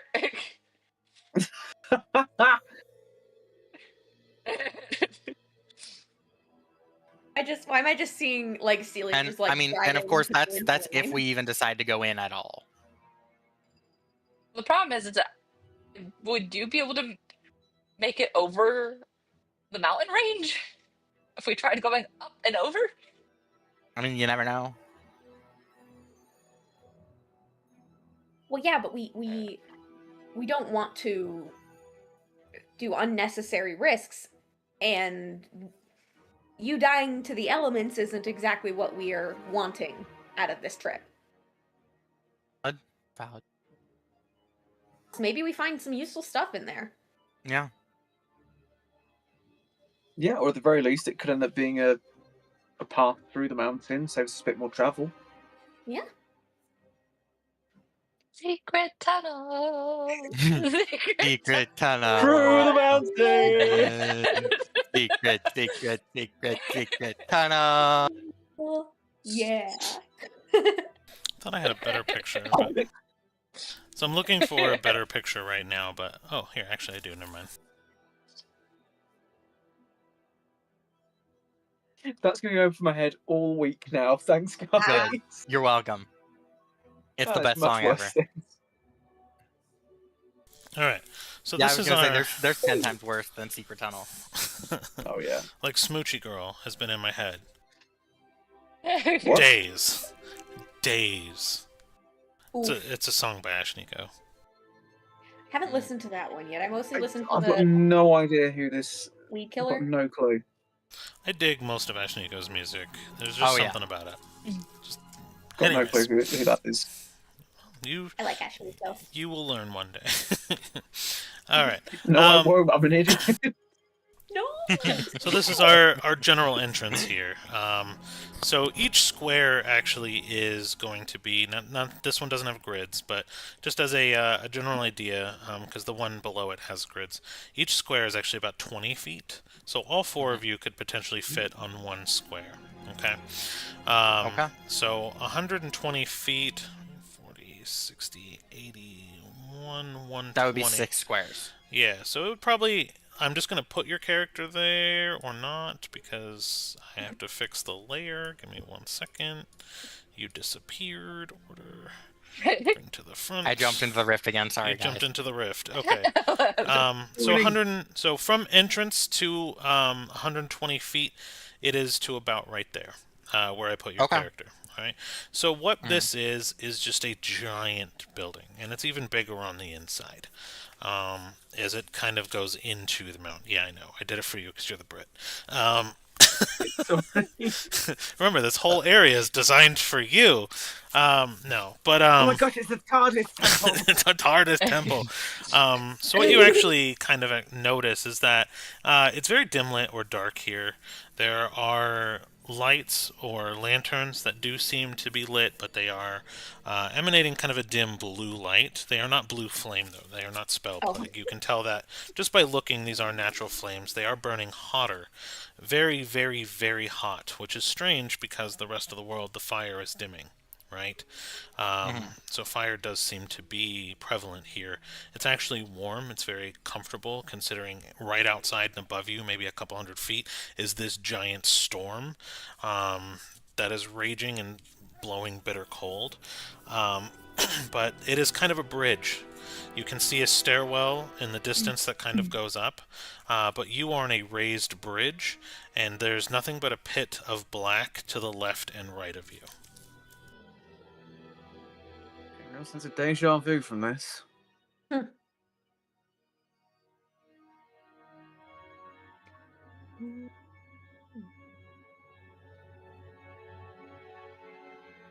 Okay. What do we think? Do we want to cross this bridge? Or do we want to go back where we came?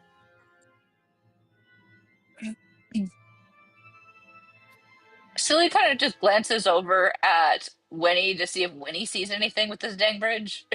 Do I? Let me double check, because you have true sight, right? I do.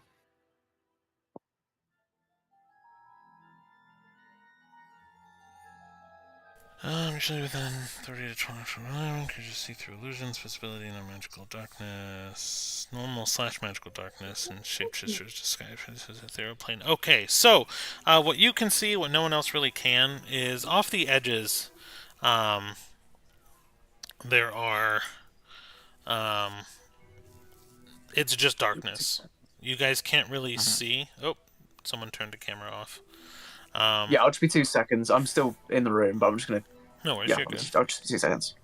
This is so I've determined that every time you do this, my headcanon is that you just don't wear pants when you're home, and you're standing up to be, and you just don't want to like flash, which is don't appreciated. tell anybody though, dude. That ruins the illusion. I just imagine. That's just for after the session, just for your eyes only. Oh, Oh, go on. It's No, really don't. big. No. Everyone, it's gigantic. Like Rasputin would be given a run for his money. Anyways, moving on. Nobody poison me or shoot me or any of that stuff. You know, you can sprout the Bible like a preacher. That's all I'm saying. Oh, I love that song so much. But yeah, so you guys are kind of venturing forth. What you see with your true sight is once the walls kind of give and you see the pits to the left and the right, there is a magical darkness that no one can see through except for Winnie. And you can see at the very bottom, if you kind of peek down, it seems to be in different areas, anywhere from 20 to a 40-foot drop, and there do seem to be spikes at the bottom. And anyone who's interested could also roll... Cedar, no. Roll a... Actually, no, it's all passive. You guys all begin to smell manure or poo or different varying types of you don't know what feces just emanating throughout the room. Shit. Yes. Yeah. Literally. So likely there's animals or something.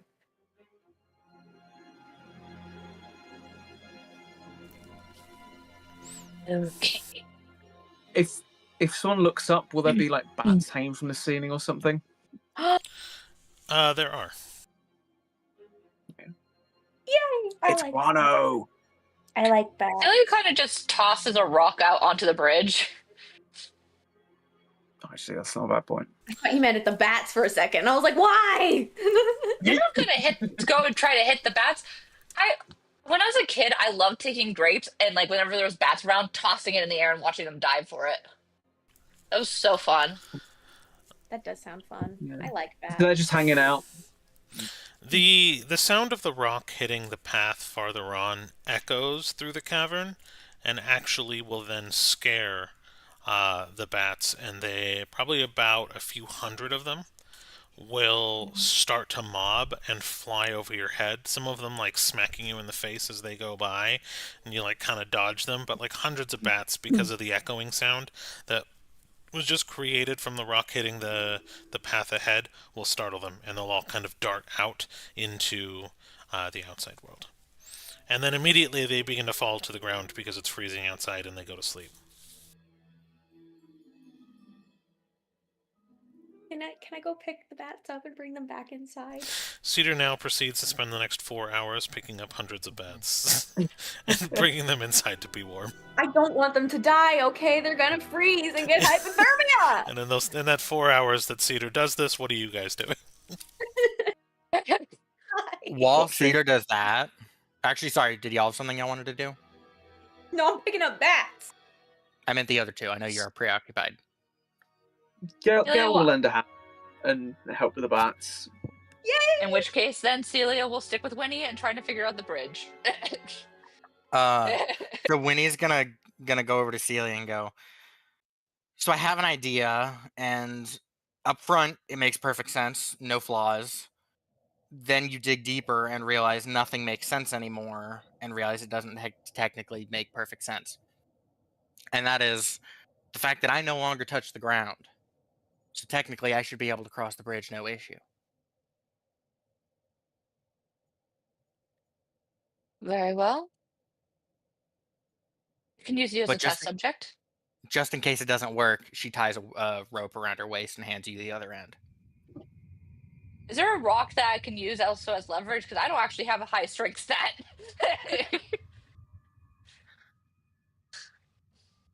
Is there like a rock It's I a can big also tie strength. this rope around? Not necessarily, no. Nothing big enough that would act as any sort of counterweight. There are small, probable pebbles, but... Well, okay, how much... Charisse, how much would you say Winnie knows of Celia's abilities by now? At least having a general idea, because like I think you would have probably gotten some idea depending on how Winnie viewed our initial fight with the Warforges, with how Celia went about it. She didn't charge in with like just trying to wallop them. She charged in immediately trying to. Well, not tactics, just abilities. You would definitely know about the eyes, how they work. You would probably like it based off depending on your knowledge of a monk's would have some idea with it, and you would have knowledge of her astral projection. She's gonna go. At least being able to project how does her your voice in that. Yeah, she's. What is she's this gonna music? go, I'm sorry. How does your astral projection work? Does it? Can your astral arms work off your mind? Forgive me, I don't fully understand what you're meaning. In effect, could you use your astral arms, the ones you project? Could those utilize your mental abilities rather than your physical abilities when it comes to holding things? I believe so. I've not tested it out. No time like the present. Very well. And I guess she just uses one key point to summon her astral arms. Meanwhile, you just hear, okay, there we go. Okay. 10. How long are the arms? I think 10 minutes. Length. No, they last 10 minutes and they are double. They're like 10-foot range. Okay, so about 10 feet each. Yeah. Okay. And so I guess and they do while your astral arms are summoned, you can use them to make unarmed strikes. You can use your spectral arms to make unarmed strike, and you can use your wisdom modifier in place of strength or dex. So she can use it as a wisdom thing. Oh, I knew. I was just trying to figure out a way so that Winnie would be able to figure it out, so that you could figure it out. Yeah, I know. Because the problem is, I'm like, I don't know how a way for Celia to know this. Right. Because she had an idea of what she could do, but she wasn't it wasn't like she was given a manual of and training Fair, on how to yeah. use her abilities. Right. What kind of bats are they? You asking me what kind of bats they are?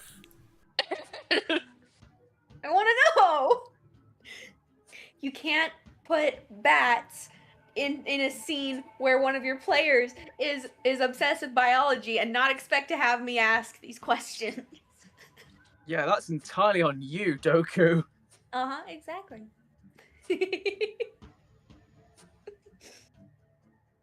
Yeah. Such a nerd. I like bats. They're cute, and I don't want them to get hypothermia. Hypothermia is scary. Yeah. Just going to sleep. If they go to sleep in the snow, they're not gonna wake up again. Not a bad death. Yeah. But they're gonna be cold. They don't even have a little blanket or a little mitten. I know of the bat that I'm just trying to. It's an endangered bat, and I can't remember what they're called. Well, see, now I gotta save them, especially now. I should stress we are not making the bats gloves or sweaters. Okay, it's a Jamaican flower bat. No. Oh, I'm gonna look that up because I'm gonna see what they look like. So, Sophie, Jamaican and warm. Oh my gosh. Yeah, they're Oh, they got little long noses. yeah, they're Jamaican flower bats. That's what you're saving right now. I love them so much. And So the other how many flower bats are we making? My God. Okay, so what is Winnie and Celia doing? After Celia has a firm grip of the other end of the rope with her astral arms, Winnie's just gonna try and float across the bridge. Okay, how far do you go? She's gonna start with like 10, 15 feet. Okay, nothing happens. Okay. She'll keep going. Okay. At about the 60-foot mark, you hear something. The ground beneath your feet begins to rumble so strongly that the rocks actually begin to kind of shake in place and start to slowly bounce off towards the edge.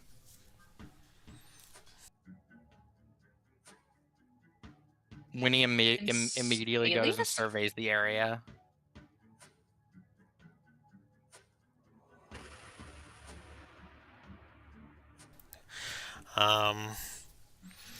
So you begin to look around, and where is the music? There's gonna be a Tarask, isn't there? Mm-hmm. Or a bullet. Two giant boulders, about 20 feet in size each, from essentially floor to ceiling, begin rolling towards you at full speed. Okay. And they crash land, crushing the rope and astral arms, and begin rolling towards you from left to right. Okay. Let's see, because I do have a plan for this. I do need to check over the spell list.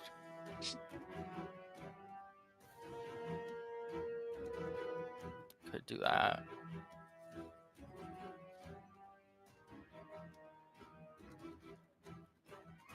All right. All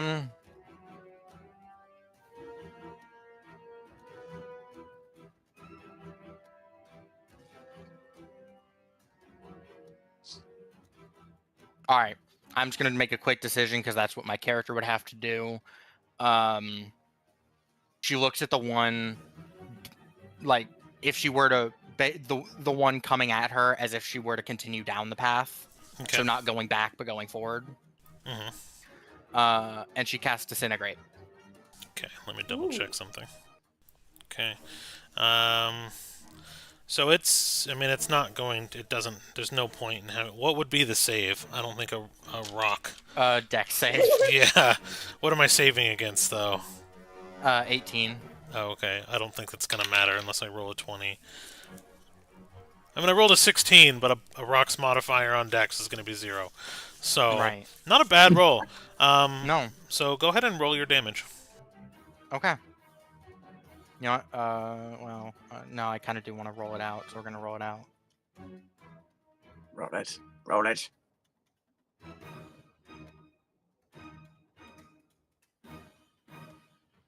Dun, dun.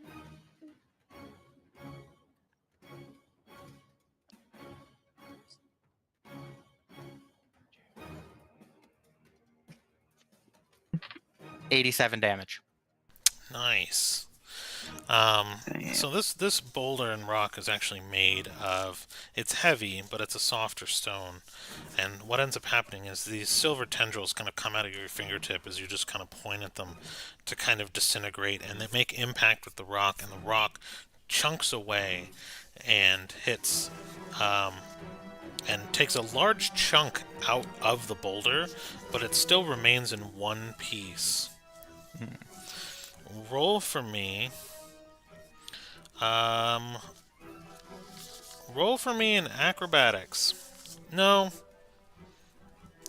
Yeah, an acrobatics and then a dex saving throw. Can I argue for athletics instead? No, you're not stronger than a boulder. Well, but I mean, like, not like if it was like athletic or acrobatics to get out of the way, why not athletics to get out of the way? All right. Is my point. Like, I'm not trying to fight the boulder, I'm just trying to get out of the way. you're staying on the ground. You're not going through the air necessarily, so I'll allow it. That's fine.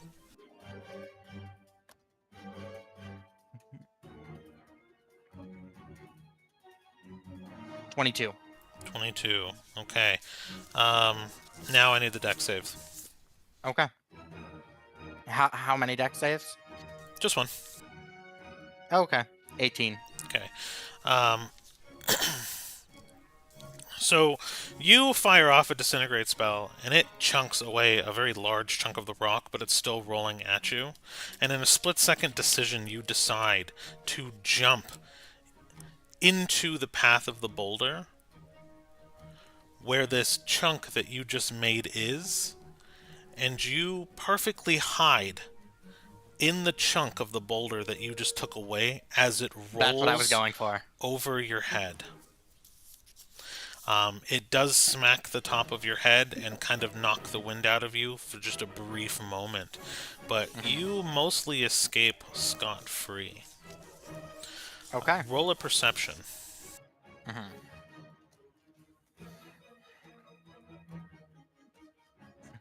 23. Okay. You feel the ground rumbling again underneath your fingertips as you pull yourself up off the ground from a prone position, and you realize immediately another boulder is coming. For me or for them? For you. You're on the bridge. Okay. Well, I didn't know if like a new boulder was following and it was going to redirect. Oh, no. So the first boulder that you chunked away from rolled past you, but you know, now you're kind of on the ground and you're looking towards the boulder where it just came from, and you see and feel another one coming from the left side. All right. So the boulder didn't reach us at all. No, so you guys are still in the entryway, right? And Winnie kind of, from the left, ventured into the middle of the bridge, at which point the boulders are triggered. So you guys are still... The boulders are essentially coming from a space above your heads, and they're hitting, and you're watching them crash into the bridge and, like, shake the whole area. So there is one more thing that needs to be done, technically, before we can resolve another action. I need to see if my soul gets stolen. Oh, yeah, huh? Because the disintegrate comes from... Was it the hand? The eye. Oh, joy. So I rolled a 57 on my D100.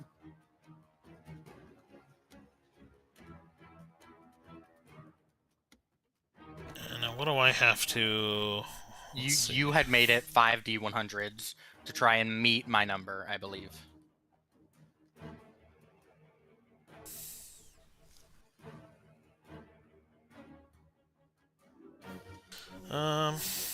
Okay, so each time you cast a spell from the eye, there's a 5% chance. Yeah, okay.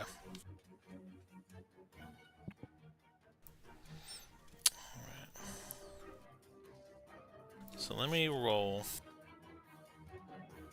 And this is the second time doing a spell from the eye, I believe, right? Third. Third. Total. Okay.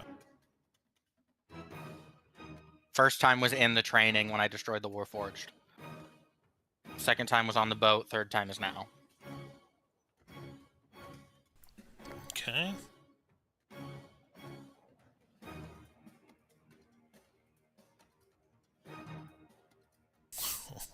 Okay. That was one off. Hang on. Damn. Okay, you're safe with that roll. Safe with that roll. Okay. You are safe right now. Okay. So I just rolled 3 D100s. And I was 1%. Well, I rolled a percentage dice. I was 1% away on my first roll from stealing your soul. So okay, you have narrowly Not avoided. again. That's no bueno. Well then, I mean, I don't really want to test my luck with another disintegrate. Come here, Mal. Um. Here, buddy.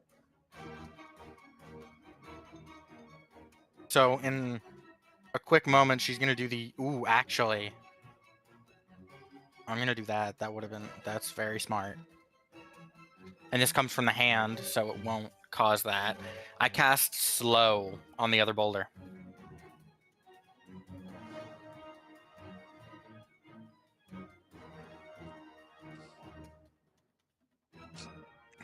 Okay.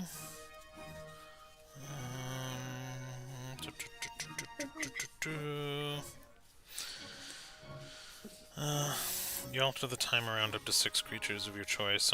Yeah, okay. Each target must succeed on a wisdom save. Oh, wow. Smartest rock ever. Let's go. Yeah. Does it even... I mean, it counts, because it's... I mean, it's not... It's just funny, because it doesn't even have a brain, so there's no wisdom. Right. Oh, it's no. like Gale. There's... yeah, exactly. Yay. Interesting. On an 11 or higher, the spell doesn't take effect until the creature's next turn. So, in this moment, it feels like the spell has succeeded. However, it is still rolling full speed for a moment. Okay. Then she is going to... How far am I from the boulder? So you are probably about a...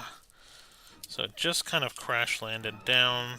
What are we saying? 20, 40, 60, 81, 120. So, yeah, it's about 240 across the bridge, and you're right in the middle of the bridge. So it's 120 to the end, or 120 to the boulder that just crashed down at the front of the bridge. Okay. She is going to she's going to bum rush towards the other side and just try and not beat the boulder, but beat the activation of the magic and basically get slow to kick in before the boulder reaches her. Okay.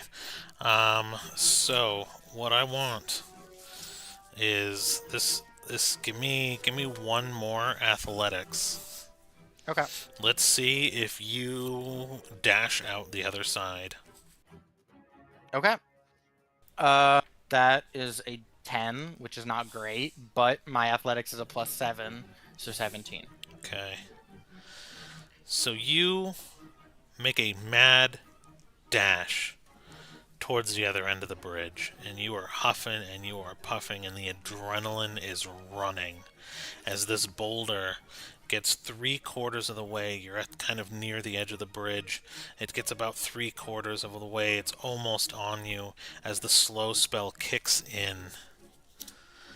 And it lurches over right at the end of the bridge. Catches the back of your foot ever so slightly. Just hits you in the Achilles. Just the very tip before the boulder diverts off into a hole on either side of the wall. And you will actually only take 1 damage from that, as you are safely aside the other bridge. Your shoe seems fairly mangled, though. The skin underneath the Love it. shoe, scot-free almost. I don't wear shoes, so we're All right, perfect. you took off a little. It took off like 2 or 3 layers of skin. It felt like a Fine. little paper cut, but it's bleeding a little bit. But you made Love it it. across the bridge. Love it. And then she looks back over and she yells over to Celia. So I don't know if that happens again, but assuming it doesn't, we're safe. So as the boulders get slowed, one goes off to the left, the other one goes off to the right side of the staircase, and the rumbling stops, and everything seems to go silent. Great. Yes. We stopped the rumbling. She kind of turns to see on how far Cedar and Gale are in their gathering of the bats. They're done. They're done. Okay. Now, what'd you do with that dice? Did Celia gain any understanding of how this trap works? Because I'm like, based off of my personal understanding, about halfway in, boulders charge at you. That's about what happened. Keep in mind that the ground was not touched the entire time. That's what I was about to ask. Nope, it wasn't, because Winnie floats. Mm-hmm. But you also said that the boulder followed the direct path of the bridge, right? Yeah, it's just from left to right. It rolled. So it from above you, it kind of crashes down onto the bridge and rolls. Think of it like Indiana Jones. And then right as you get to the staircase, it'll divert to the other side.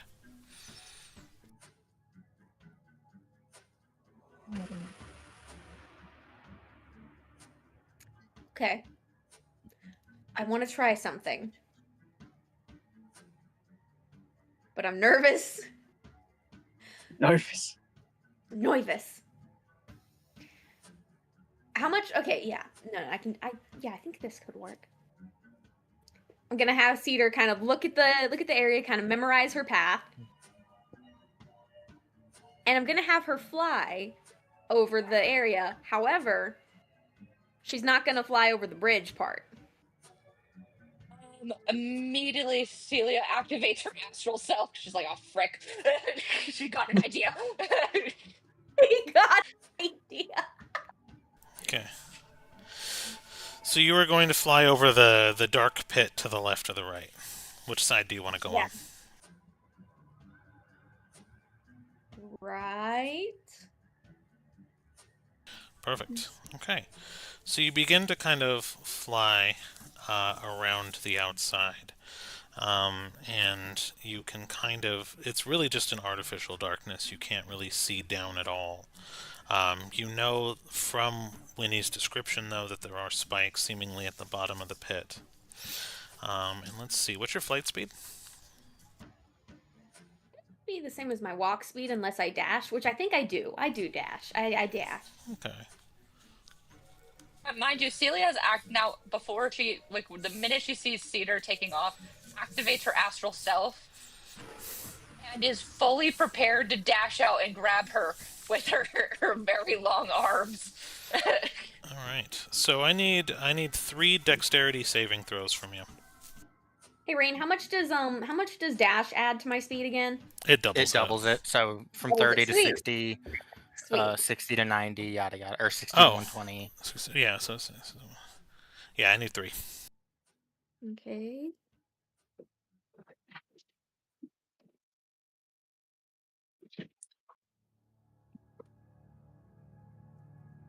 Okay, we've got a 9, a 17, and a 14. 9, 17, and 14. Okay. So, like an ancient tomb in just fantasy and video games, hundreds of poison bamboo darts shoot out from the darkness, giving you barely a moment to respond, as in the first moment with your 9, 6 of them, tiny darts, pierce into your wings. The smell of feces gets stronger as you realized they're all tipped in manure and feces and just poison as it begins to I overwhelm don't your want nose. C. diff. The the second time you go, because I believe your second roll was a 14. The No, adrenaline. second was a 17 and then a 14. Okay. The adrenaline begins to kind of pump as you just freak out. You feel the searing pain and the smell kind of overwhelm your body. Your eyes close just out of pure reaction as you dart forward again, dodging the next round of these darts.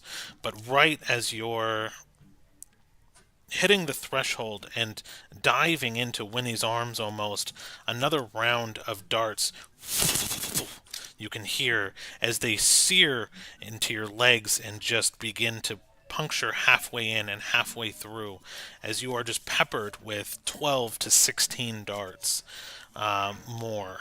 Also, the smell of manure and feces begins to again overwhelm you as you crash to the ground and staircase right next to Winnie, and these darts pop out of your body like they were barely just there. So I'm going to go over damage for you really quick.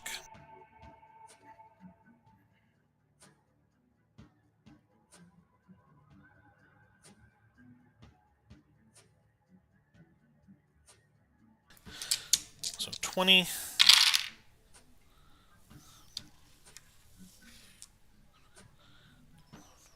20 damage? 34 and 44 damage. And I need 2 Constitution saving throws. Love that for me. Dirty 20 for the first one. Okay. 15 for the second. Okay. Cedar's eyes go black Oh! as Oh no. toxins begin to run through her very sad and pathetic bloodstream because she's a bird. And it almost takes instantly. But the reason why she crashed into the ground is because as her eyes faded to black, her body begins to be paralyzed as the poison kind of takes, and she just kind of lays on the ground, non-responsive, and almost just kind of with a light seizure. I made it across, though. I'll throw a greater restoration at her. Okay. So greater restoration just cures the poison, right? Should. One effect that is charmed or petrified, one curse, any reduction to the target's ability scores, or one effect reducing the target's hit point max. Okay, so debilitating. So it's a debilitating effect. So this would be a debilitating effect. So yes, you are no longer paralyzed. You are hurting though. Yeah. Thank you. No problem. So now 2 of you are across the bridge successfully. Great success. Well, Okay. No. You can't. Not my dice, buddy. I have so many missing dice now because of my kitten. I have like 20 dice scattered around my house that I hear her play with at any given time. Aww. oh my goodness.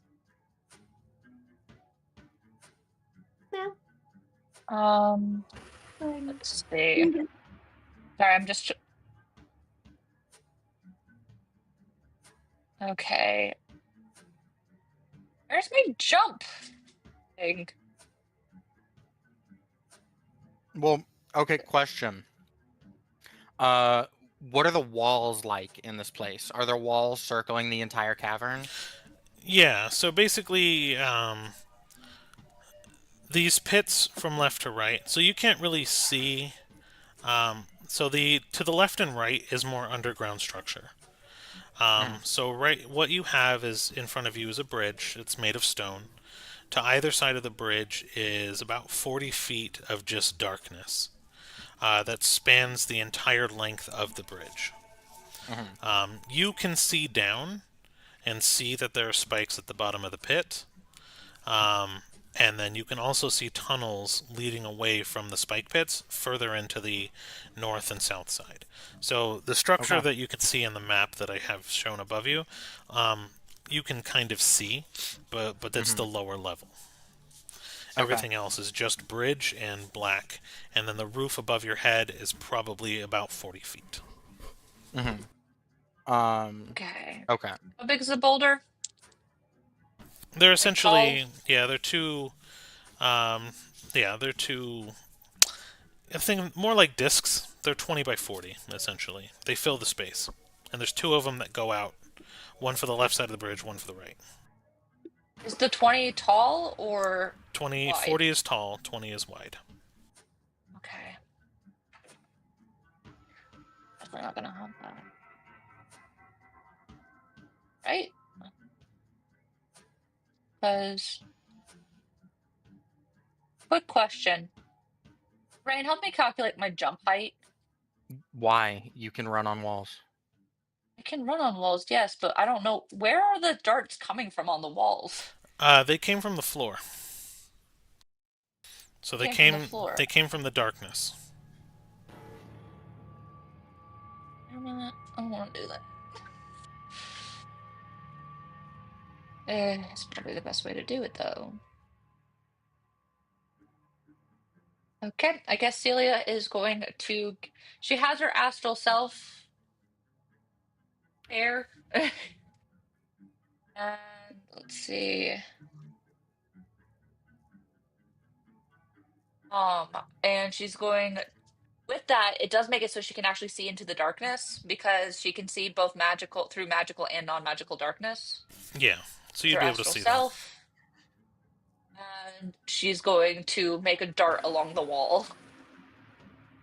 Okay, like a pseudo armor connecting your arms and the visage, you determine what its appearance.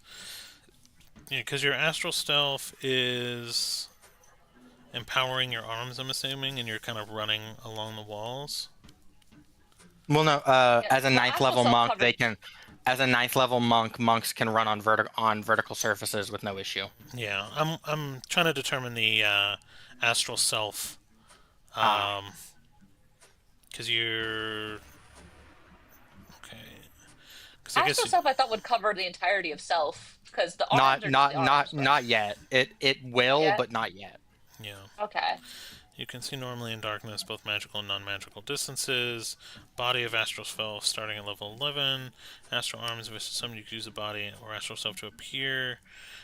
Spectral body covers your physical form like a suit of armor, connecting your arms and visage. Okay, so you could probably... Yeah, okay, cool. Thank you. We can resolve. And I would like to at least use one key point as well to use the, what's it called? Step of the wind. Get an extra dash across. Okay, so I need... I'll use it probably twice to try to have it. Yeah. Well, you probably only need to use it once in this case because you're double dashing in one move to get across. So I need 2 dexterity saves from you. Okay. Dex save. You just see Celia start running and booking across the wall, and around. First one is 23. Okay. Second is 21. Okay. You managed to actually run and dodge. And Gale, are you coming back on camera or no? I might not, if that's okay. Just No worries. I'll have to probably fix them, or I'll maybe even turn them off. We're gonna wrap up here soon anyway, so maybe I'll just leave it as is. It'll be fun. Oh, Goku, by the way, I sent you a question on Discord. Celia made it across without being touched by the poop darts. That's awesome. I'm proud of you. Good job. Yes, because your bag of holding is the same one, and it was designed to store like bread and things like that, and so there has to be some level of it's basically like more of a pocket dimension than Perfect. yeah, bag of holding. Oh. But yeah, so you actually managed to see the darts coming.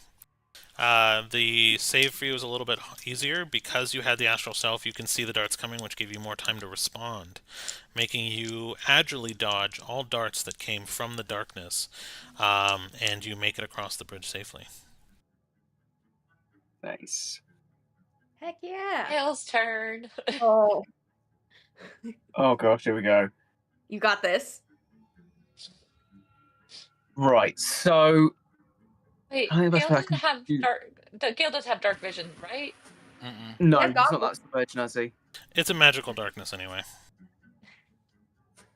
Actually, would the goggles wouldn't work, Nope. would they, if it's magical darkness? No. Okay.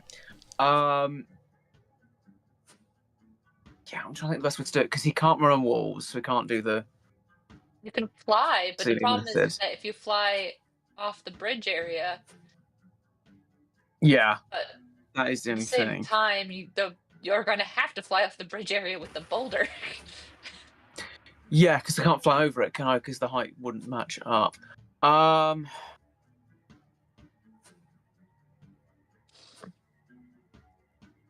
What In if you theory, use one of if your things to freeze it?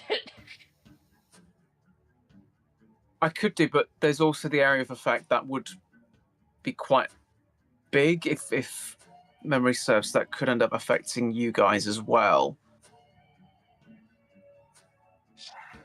So there is the one that Yeah. doesn't do damage. Okay. I might do that. Yeah, is that the creeping cold that doesn't do damage? That's the flowers.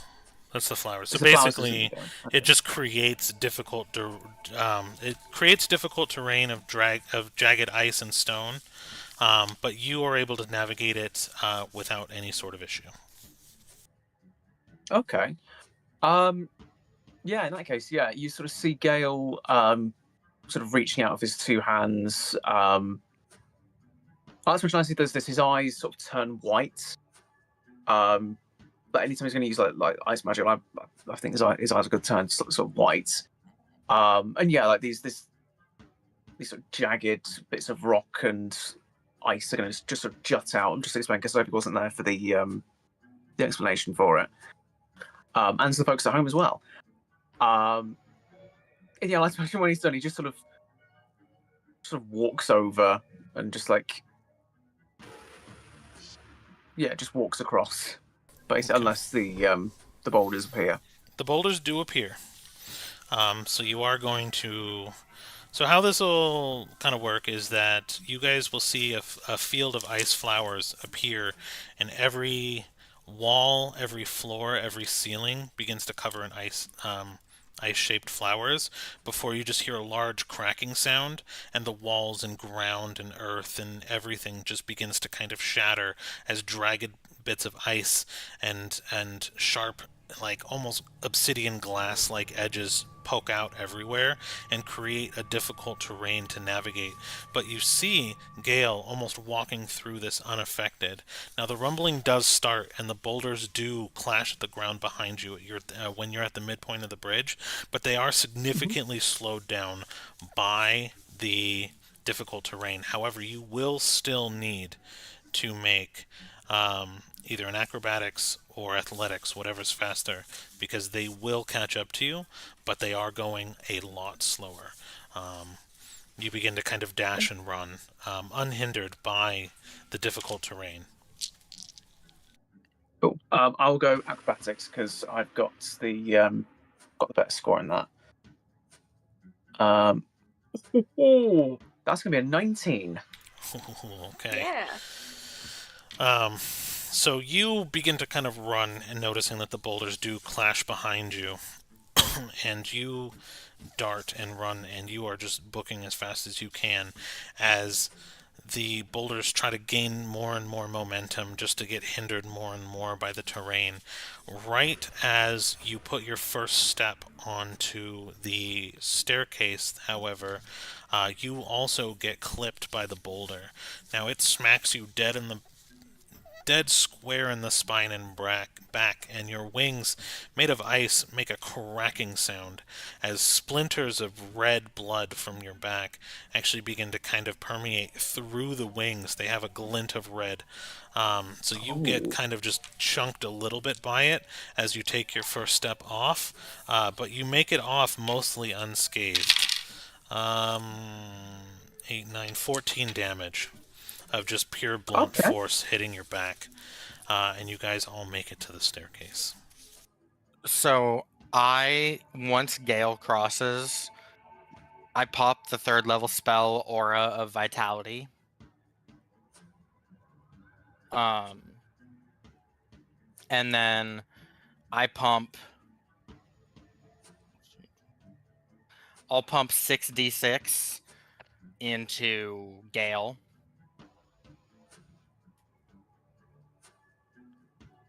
Okay. So that is...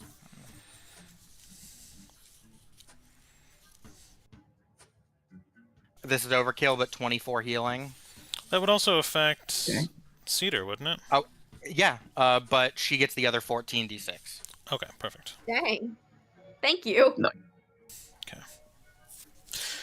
Be sure to be marking off your spells and key points and things that you use, because we are we are in a dungeon. Yeah. What spell slot would that have used? The ice flowers, just so I know.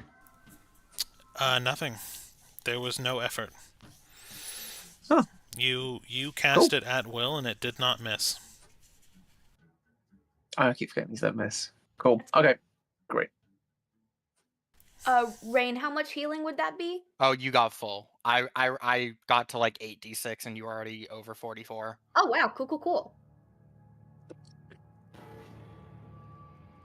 Let's imagine the second that Gale sort of steps off, he's with the party, like his eyes return back to normal. It's like, whoa. That was impressive. Yeah, nice work, Winnie, on the healing and the stuff. And No, I'm talking No. about Well done, Celia. You. Me? You. Cedar points back at the ice that's still there. Oh! That. Whoa! So did the ice reach us? Yes. And into our hallway? Yeah. Yes, it did. It stops short, maybe 40, 60 feet behind you guys. So you will have to walk through difficult terrain, as the staircase that you were just on is now broken into different pieces and hard to walk on. But I want an insight for everybody that's not Gale. Okay. Oh, okay. Do I get advantaged? Because I don't know what this insight's for. 14. It's deity related. That's a 13. Okay.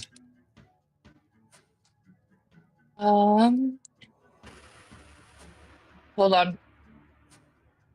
21. Okay. You guys know that this is, Gale's new boon. He just, sold his soul to an ice queen. And he is now Gunter. But it works on so many levels, actually, which is hilarious, because he was also evil. But anyways, so you guys are very unnerved by what just happened. You can't really discern why. Celia, however, you see it, and you recognize it, and only by the feeling that it gives you, that it seems like it's too good to be true. It seems like too much of a boon that a goddess would give you, and it just feels unnatural. So everyone is unnerved by it, but Celia, you are unnerved, but it also feels very unnatural, and you're almost upset by it. Celia just grabs Gale by the head and looks into his soul. Just like, Ow! what did she do to you? Celia, that's my hair. That hurts. Gale, you feel nothing. You feel great. You actually enjoyed using the power and felt useful for once, and there are no negative repercussions for you. What does Celia see when she sees his soul? You see ice and snow. Where once there was a field of and meadow of flowers, there is now a landscape of barren ice. Kinda sad. So bear and ice or barren ice? Ice. There's some bears there too, I'm sure. Polar bears. All you can see is their noses and eyes. Yep. Gale? Captain Gale? Celia? Do I have permission to try something? As long as you don't kill me. It's about an 85% chance it won't. I don't like that silence, Celia.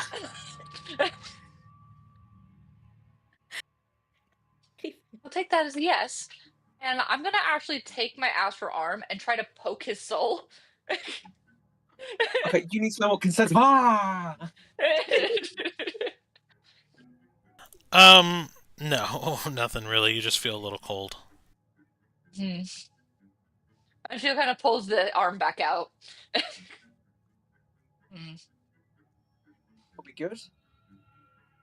For now. Okay, because unless you hear a hard yes, please don't do that again. I asked if I could try something. And I didn't say hard yes. But it wasn't a no. No, Celia. If, Not if, exactly if, how you that don't, if works. you don't hear a yes, infer that there is a no. Yeah. Problem comes in is that. Never mind. She kind of just like tries to shake off the bad feeling. And as we probably start trying to navigate down these dang stairs. Gale just walked past them. Well, yeah. Does it even affect Winnie because she floats? It almost like it knocks you back and forth. Like, so it affects you less, but it still does affect you. So you're floating, but because the earth around you is jagged, it's actually knocking off. It's like going over a pothole. You're still moving, but you're like, ugh. So I'm like right behind Gale, but I'm like moving every fucking direction. Yeah, a like you're pinball. like exactly. You're walking like you're Yeah. you're drunk or something. Yeah. Yep. Okay, so So as you're you guys, Celia, Sorry, you can first? Celia like kind of just break off a piece off the ground? so when you actually touch the ice, it shatters. So the spell will eventually wear off, and the ground will return to normal. So if you do grab it, though, it just feels like a sharp, hard, like tempered glass icicle that eventually just fades. It doesn't melt. Okay. Cedar is gonna try and like catch up to Gale. You okay? I mean, yeah. Yeah, I'm feeling good. Aside from the whole reaching into my soul thing. Yeah, Are you okay? Did you get hurt? I did, but I'm okay now. Just really Cool. hoping I don't get an infection because I'm gonna pretend that didn't happen. Yeah. If I had some hurt, I might scream. I'll keep an eye on you, make sure you don't get an infection. But I mean, Thank you. usually you should be okay. But I'll obviously keep an eye on you and check up on you and that sort of thing. Thank you. Do you want me to talk to Celia about all that? No, it's okay. I know she means well.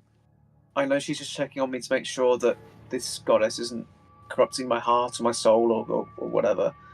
But I appreciate that. Okay.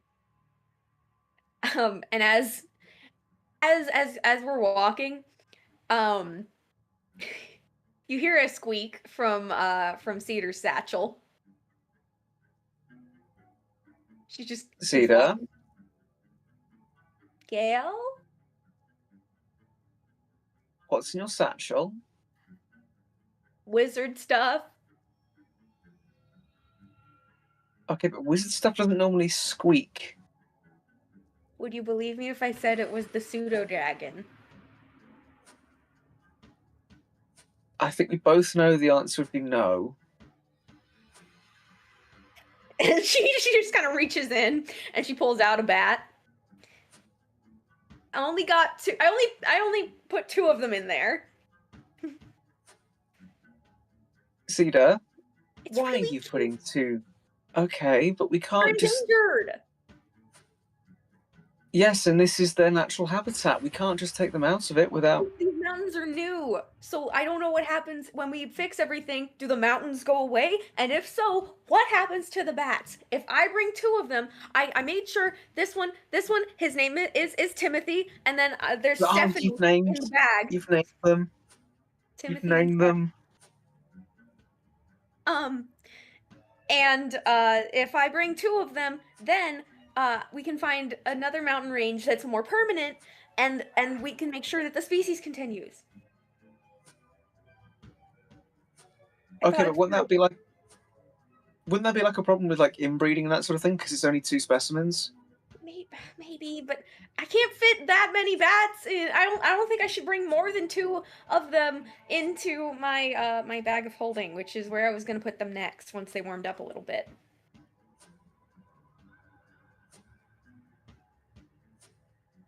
I mean, you're the smart one out of all of us. They're so cute.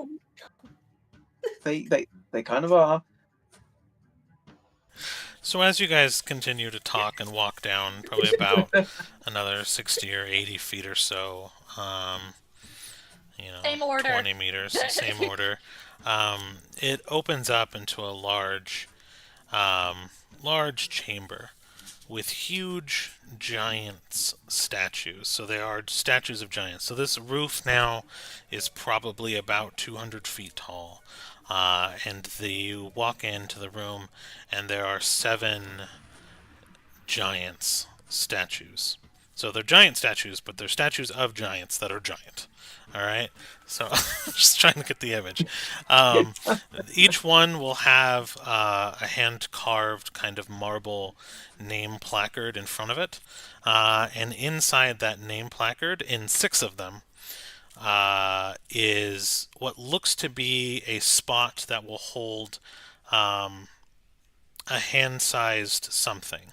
So there is kind of an indent in each one of the 6 placards right underneath their names that looks like something is supposed to go there.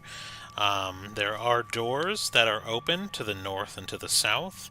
However, the statue in the center is facing the entrance. And its back is to the door on the east wall, and the east wall door is closed. But this is the chamber you find yourself in now. Okay. Secret chamber. As we start looking at Those types all of rocks on the ground? So those are the statues. So if you're looking at maps, Those are the statues. Yeah, you have the 6 statues, and the 7th statue has a name but does not have an indent for anything. Would you like to roll an investigation?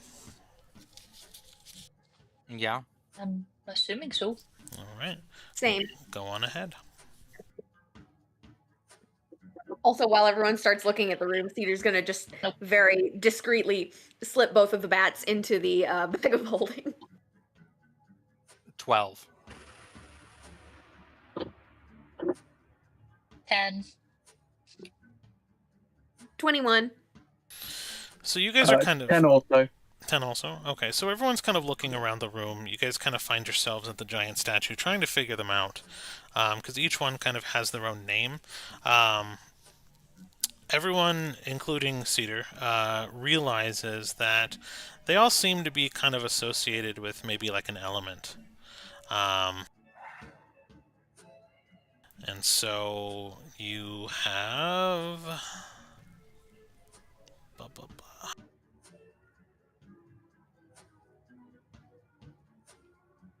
Sorry, trying to pull up my notes here. You're good? Each statue varies in weight, probably anywhere from 500 to 800 pounds. And you notice that each one seems to be associated with potentially just a different element. A I'm going to butcher all of these names, so apologize anyone who watches this in the future. The one named Strongmoss, it looks to be a storm giant. Menor seems to be a cloud giant. Cedar seems to be a fire giant. Therm seems to be a frost giant. Stonebones seems to be a stone giant. And Grolantor seems to be a hill giant. You guys have a general idea of giants, just having traveled with one and being in a village of one, each holding a different weapon, and each having what looks to be a matching rune that's supposed to go into their pedestal. Again, you have the giant statue in the middle. Cedar, what you notice, and that one's named Annam, you notice that its back is turned to the door that's closed, and the door to the tunnel is open, and it is facing that one. You realize by looking at it that this giant marble statue in the middle, that is bigger than all the others by about 1,600 pounds, it's twice as tall, twice as wide. It literally takes up like 80 feet of space. That's how monumental this is. You're tiny. But you actually see the seams on the ground where it would actually spin. So you seem to assume, and this would be a good assumption, that if the statue is facing the other way, the east door would be open. She's going to relate this information, especially the one about when it turns to open another door, likely the door behind us is going to close. Well, Celia, I guess does Celia still have her like astral self activated? It lasts 10 minutes. Yeah. You only walked a few hundred feet. You probably got like 5-7 minutes left. Well, then I will attempt to turn the statue to face the door behind us. Okay. And I'll help with that. All right. I want to look around for runes. Okay. So you guys go ahead and roll your it would be athletics. Yeah, my question is that with my astral arms activated, how would that affect this? You get 3 athletics rolls. Okay. Dirty 20.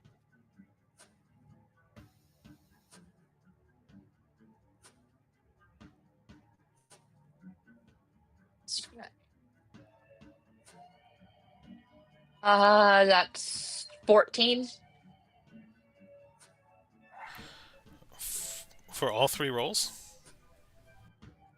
First one was 12, second one was a natural 1, and this third one was a 14. Okay. So I'll let you re-roll that nat 1.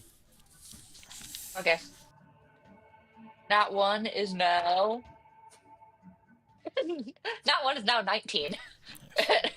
Damn.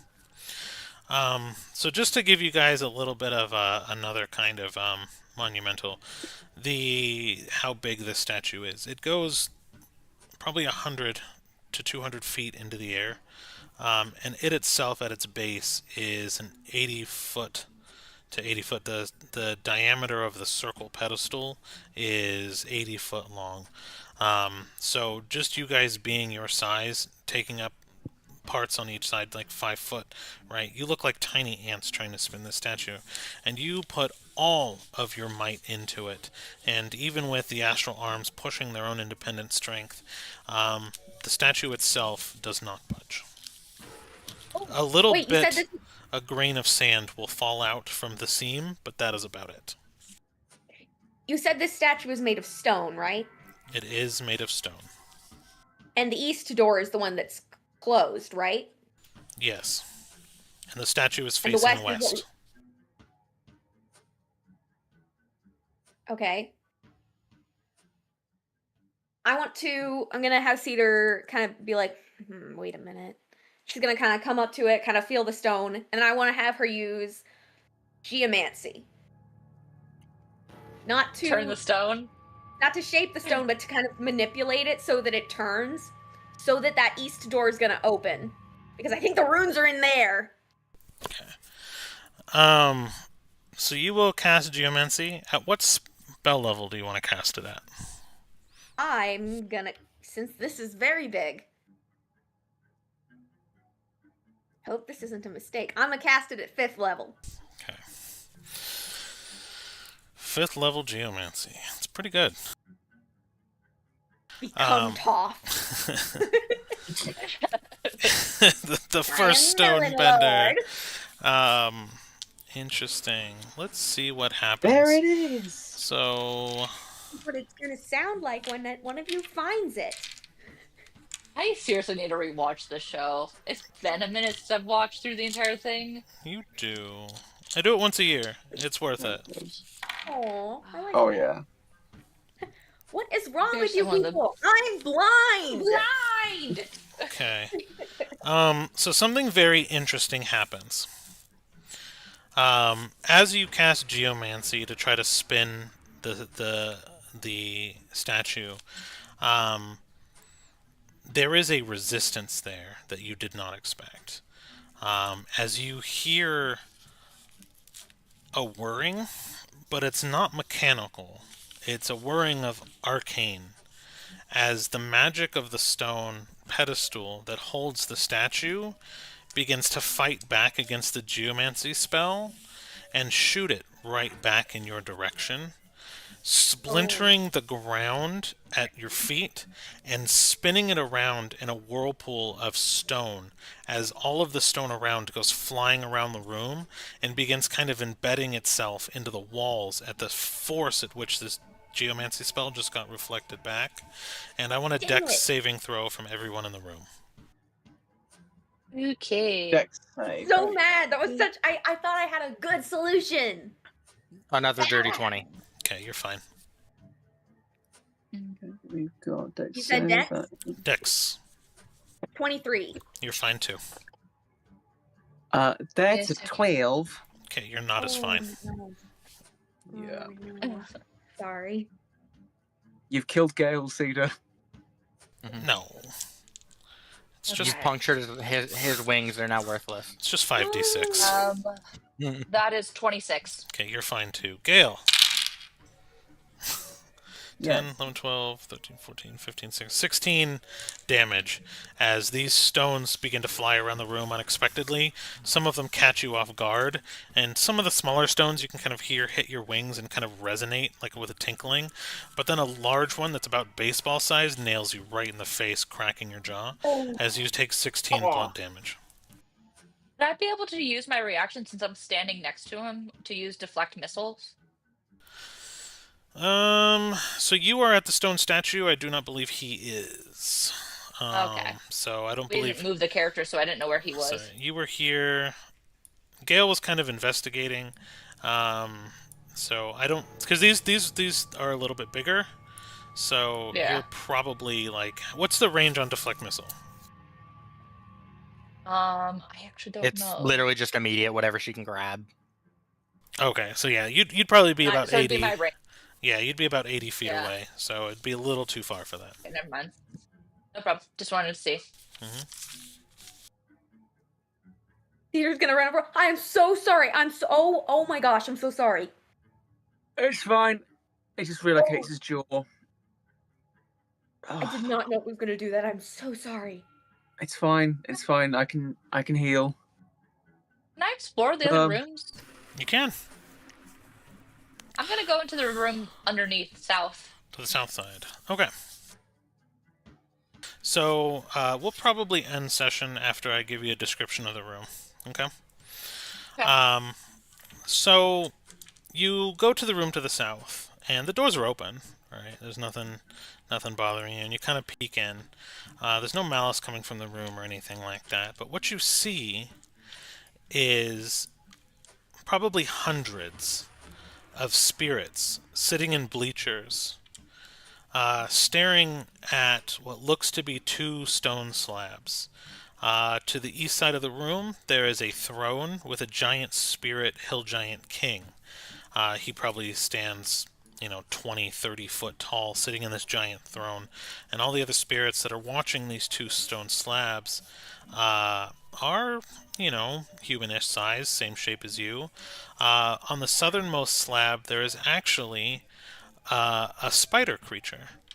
He is human-esque with like 6 or 8 spider legs, from what you can tell. It'd be 6 spider legs, kind of like a hybrid, and he seems like he's real.